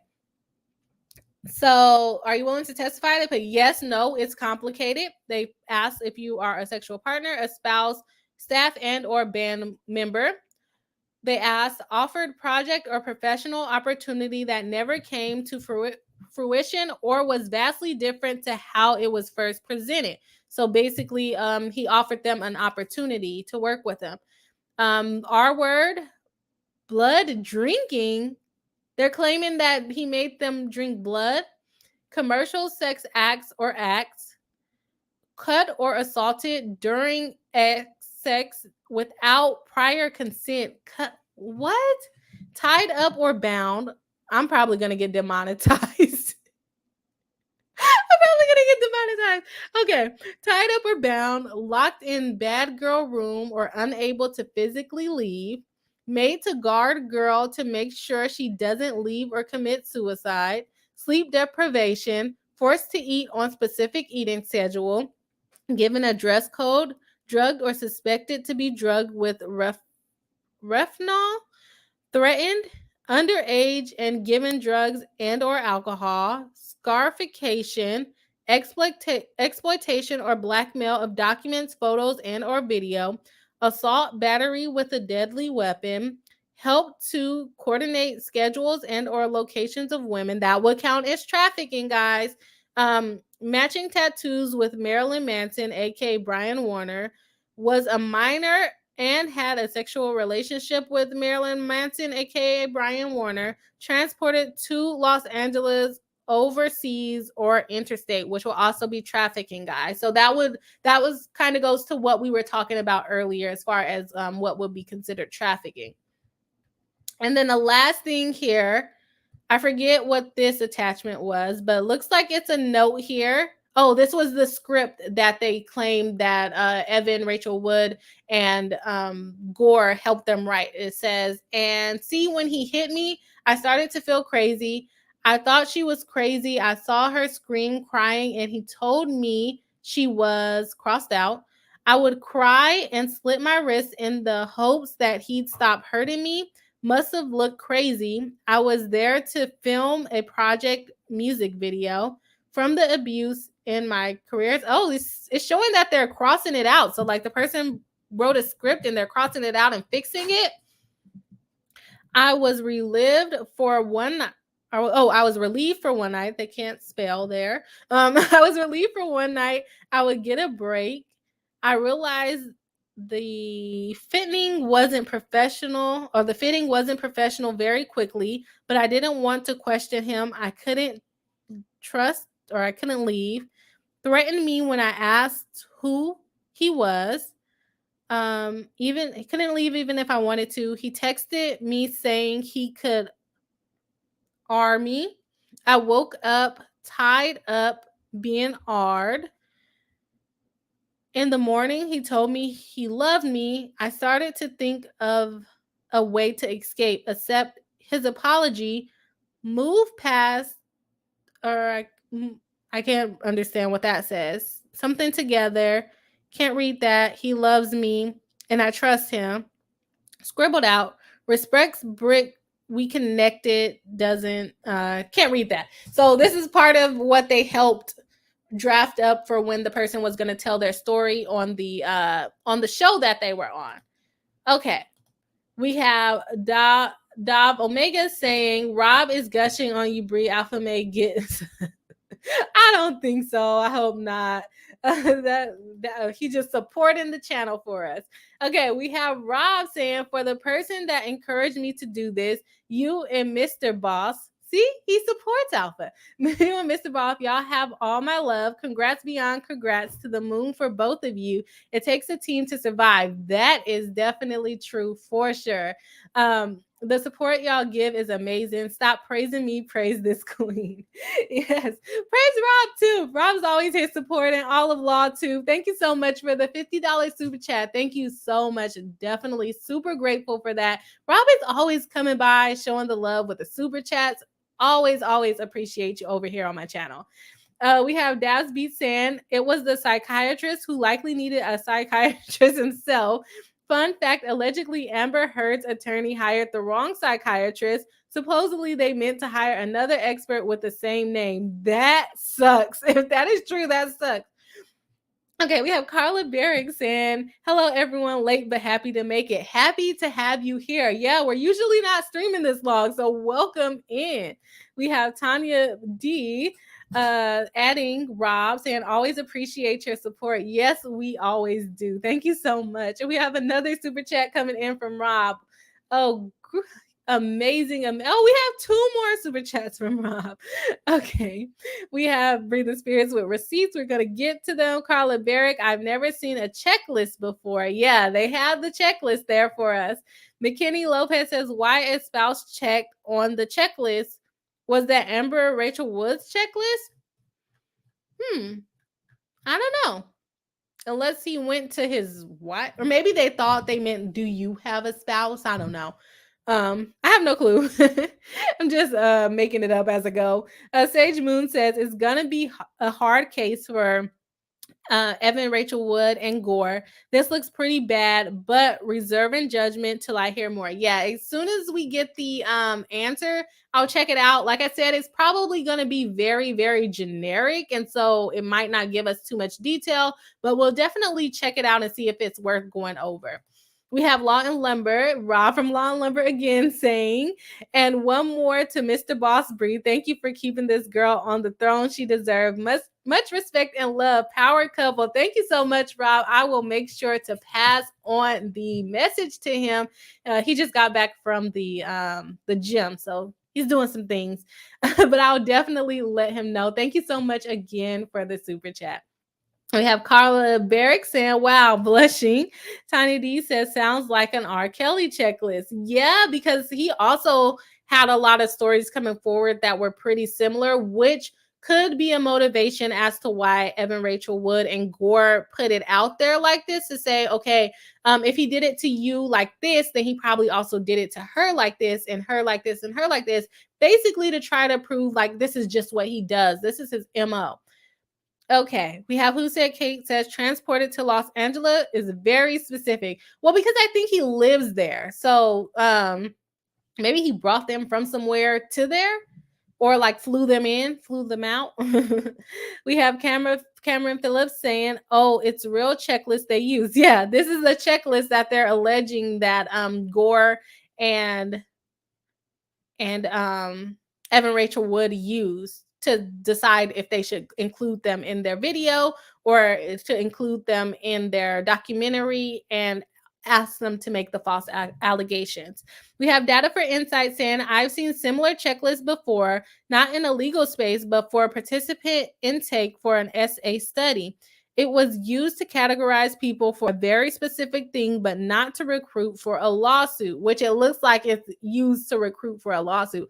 I definitely want to look into the assistance lawsuit to see exactly what was going on there.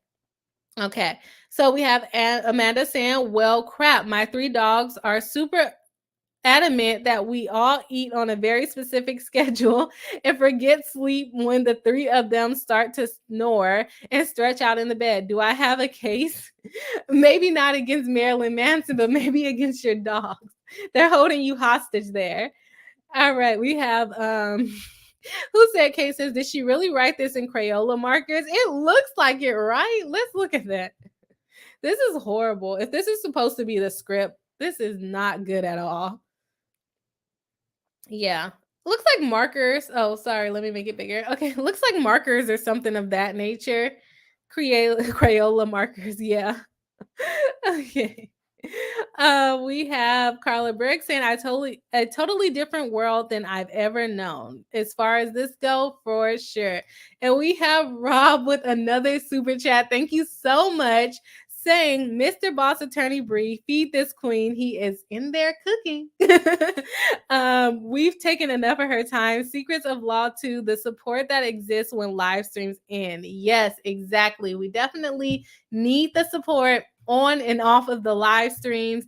And yes, Mr. Boss, are we calling him Mr. Boss? Are we calling him Mr. Boss? Yes. Now, just like Mr. Bites on Alita's channel, yes, he definitely takes care of me. And that's why we are heading towards walking down the aisle. So yes, thank you so much, Rob. Definitely will pass this message along to him. Can't wait to do the things that we plan to do in a couple of weeks so that everybody can meet. Very excited to meet everybody in person. Okay. We have who said Kate said Alpha is an RN. He's working on his RN. He is a psych tech right now. So he's working on his RN. He will be a RN in just a couple of months or just a couple. I think he has a couple years left. But yes, he is in the nursing field working on the RN. We have Amanda saying the wrong psychiatrist, not attorney. Oh, Carla Barrick says, I keep following you as this case develops. Well, thank you. Make sure to subscribe to the channel if you are not already. I definitely want to check into some different things on the case. So follow. I'll try to keep up with this case as much as possible because it seems like you guys enjoy it. All right, we have Amanda saying, oh, wow, Alpha is an RN. What a superhero. Yeah, so he actually works in psych, working on his RN. So he will be an RN, still a superhero, and definitely a superhero in my eyes. That's so mushy. You guys got me doing weird things on the internet. Don't make me mushy. Okay, Mischievous Manor says he got a visa for Esme Bianco. I believe since she was in Europe. Oh, as far as transferring her interstate, or not even interstate, that would be internationally, right? We have Amanda saying, same. It looks like a doctor office intake from the therapist. Yeah, it could be. Seems similar, but to gather it for a lawsuit seems a little sus there, right? Cameron Phillips says Ashley Walters' lawsuit was dismissed for having too few facts and being way too late and was dismissed. Oh, yeah, it was on statute of limitations, huh? So we probably won't get a lot of information there. We have Davs Omega saying what I tell you. Cameron Phillips he votes for Cameron, or not Cameron. Tiredness. Okay. Cameron Phillips vote for King B. We have some people saying Mr. Boss. We might have to have a vote on that on a different live stream. Carla Barrick says, yes, Mr. Boss, it is. Mark says, I think King B, Alpha, and not a Beta are all contenders. His actual name is Alpha, guys. So I don't know if you guys know that or if that is a funny name though, Alpha, not a Beta. But yeah, King B, Mr. Boss. We have Upside Down. Welcome back to the live stream saying, dang, better late than never. Yes, of course. Always time to catch up. That's why we have the replays. We have Law and Lumber saying King B because Oh yeah, because I would be Queen Bee. Well, I'm Queen Bri. But because we all know the queen still rules the hive, but the king needs glory too. Yes, the king needs glory too. Exactly, exactly. Make sure to tell him happy wife, happy life. He probably wants me to get off. He probably wants me to get off of this stream so that I stop getting ideas about how I should be on the throne. Right? We have Upside Down saying thank you, Bree. Thank you for joining. Carla saying, we have data for insights. What's even wilder for me is that Amber Heard crew is using the case in their argument. Did they read the allegations? I wouldn't want to be associated with those. Yeah, I don't know. Amber, or not Amber. Amanda says Amber Heard's team did not get the wrong Dr. Spiegel. They have used him before in other cases. They would lost it 1 second. They would have gone through deposition with him. It's not the wrong psych. They did that to themselves. Yeah, I'm not too familiar with that, so I can't really make a full comment on that, but thank you for the information, Amanda. And we have data for insights saying, I was thinking they paid him a lot of money to be the wrong guy. Right. It's like, is it too late to determine he's the wrong guy? And we have Rob with another super chat. Thank you so much for being super generous on this stream. Rob is saying, go be mushy, go eat, spend time, and enjoy. Pretty soon you'll have so many subs you won't get to appreciate this time with King B, Mr. Boss Alpha. You are exactly right. You guys keep commenting. It makes me want to read them, but I am going to go because that food smells good. So I'm going to go help out and be a good fiance. We have some people with Queen Bri. We have Kyla Briggs saying, do you have a regular weekly live schedule? I'll hit the notification regardless. Yes, hit the notification if you guys have not yet. I do go live on Tuesdays and Thursdays at or around 4 p.m. Pacific Standard Time. So you can generally catch me here at those times. I make sure to block it off on my schedule so that I can hang out with you guys and have our live stream. So thank you again, Rob from Law and Lumber. He has been the sponsor of this live stream, giving the most generous super chats today, or not to date, but today. So thank you so much, you guys, for joining here live. Definitely appreciate you guys. The Bri Hive is a great community. Thank you for bearing with me through that long complaint. And I will see you guys on Thursday. If you have a case that you want me to cover, make sure you drop it in the comment section under this video or at me on Twitter. I don't really know how to use Twitter that well, but you can DM me and I should see that. And I should also see DMs on Instagram. But you can also comment on the videos here. So I will see you guys on Thursday. Thank you so much for joining me live. And I hope to see you guys again.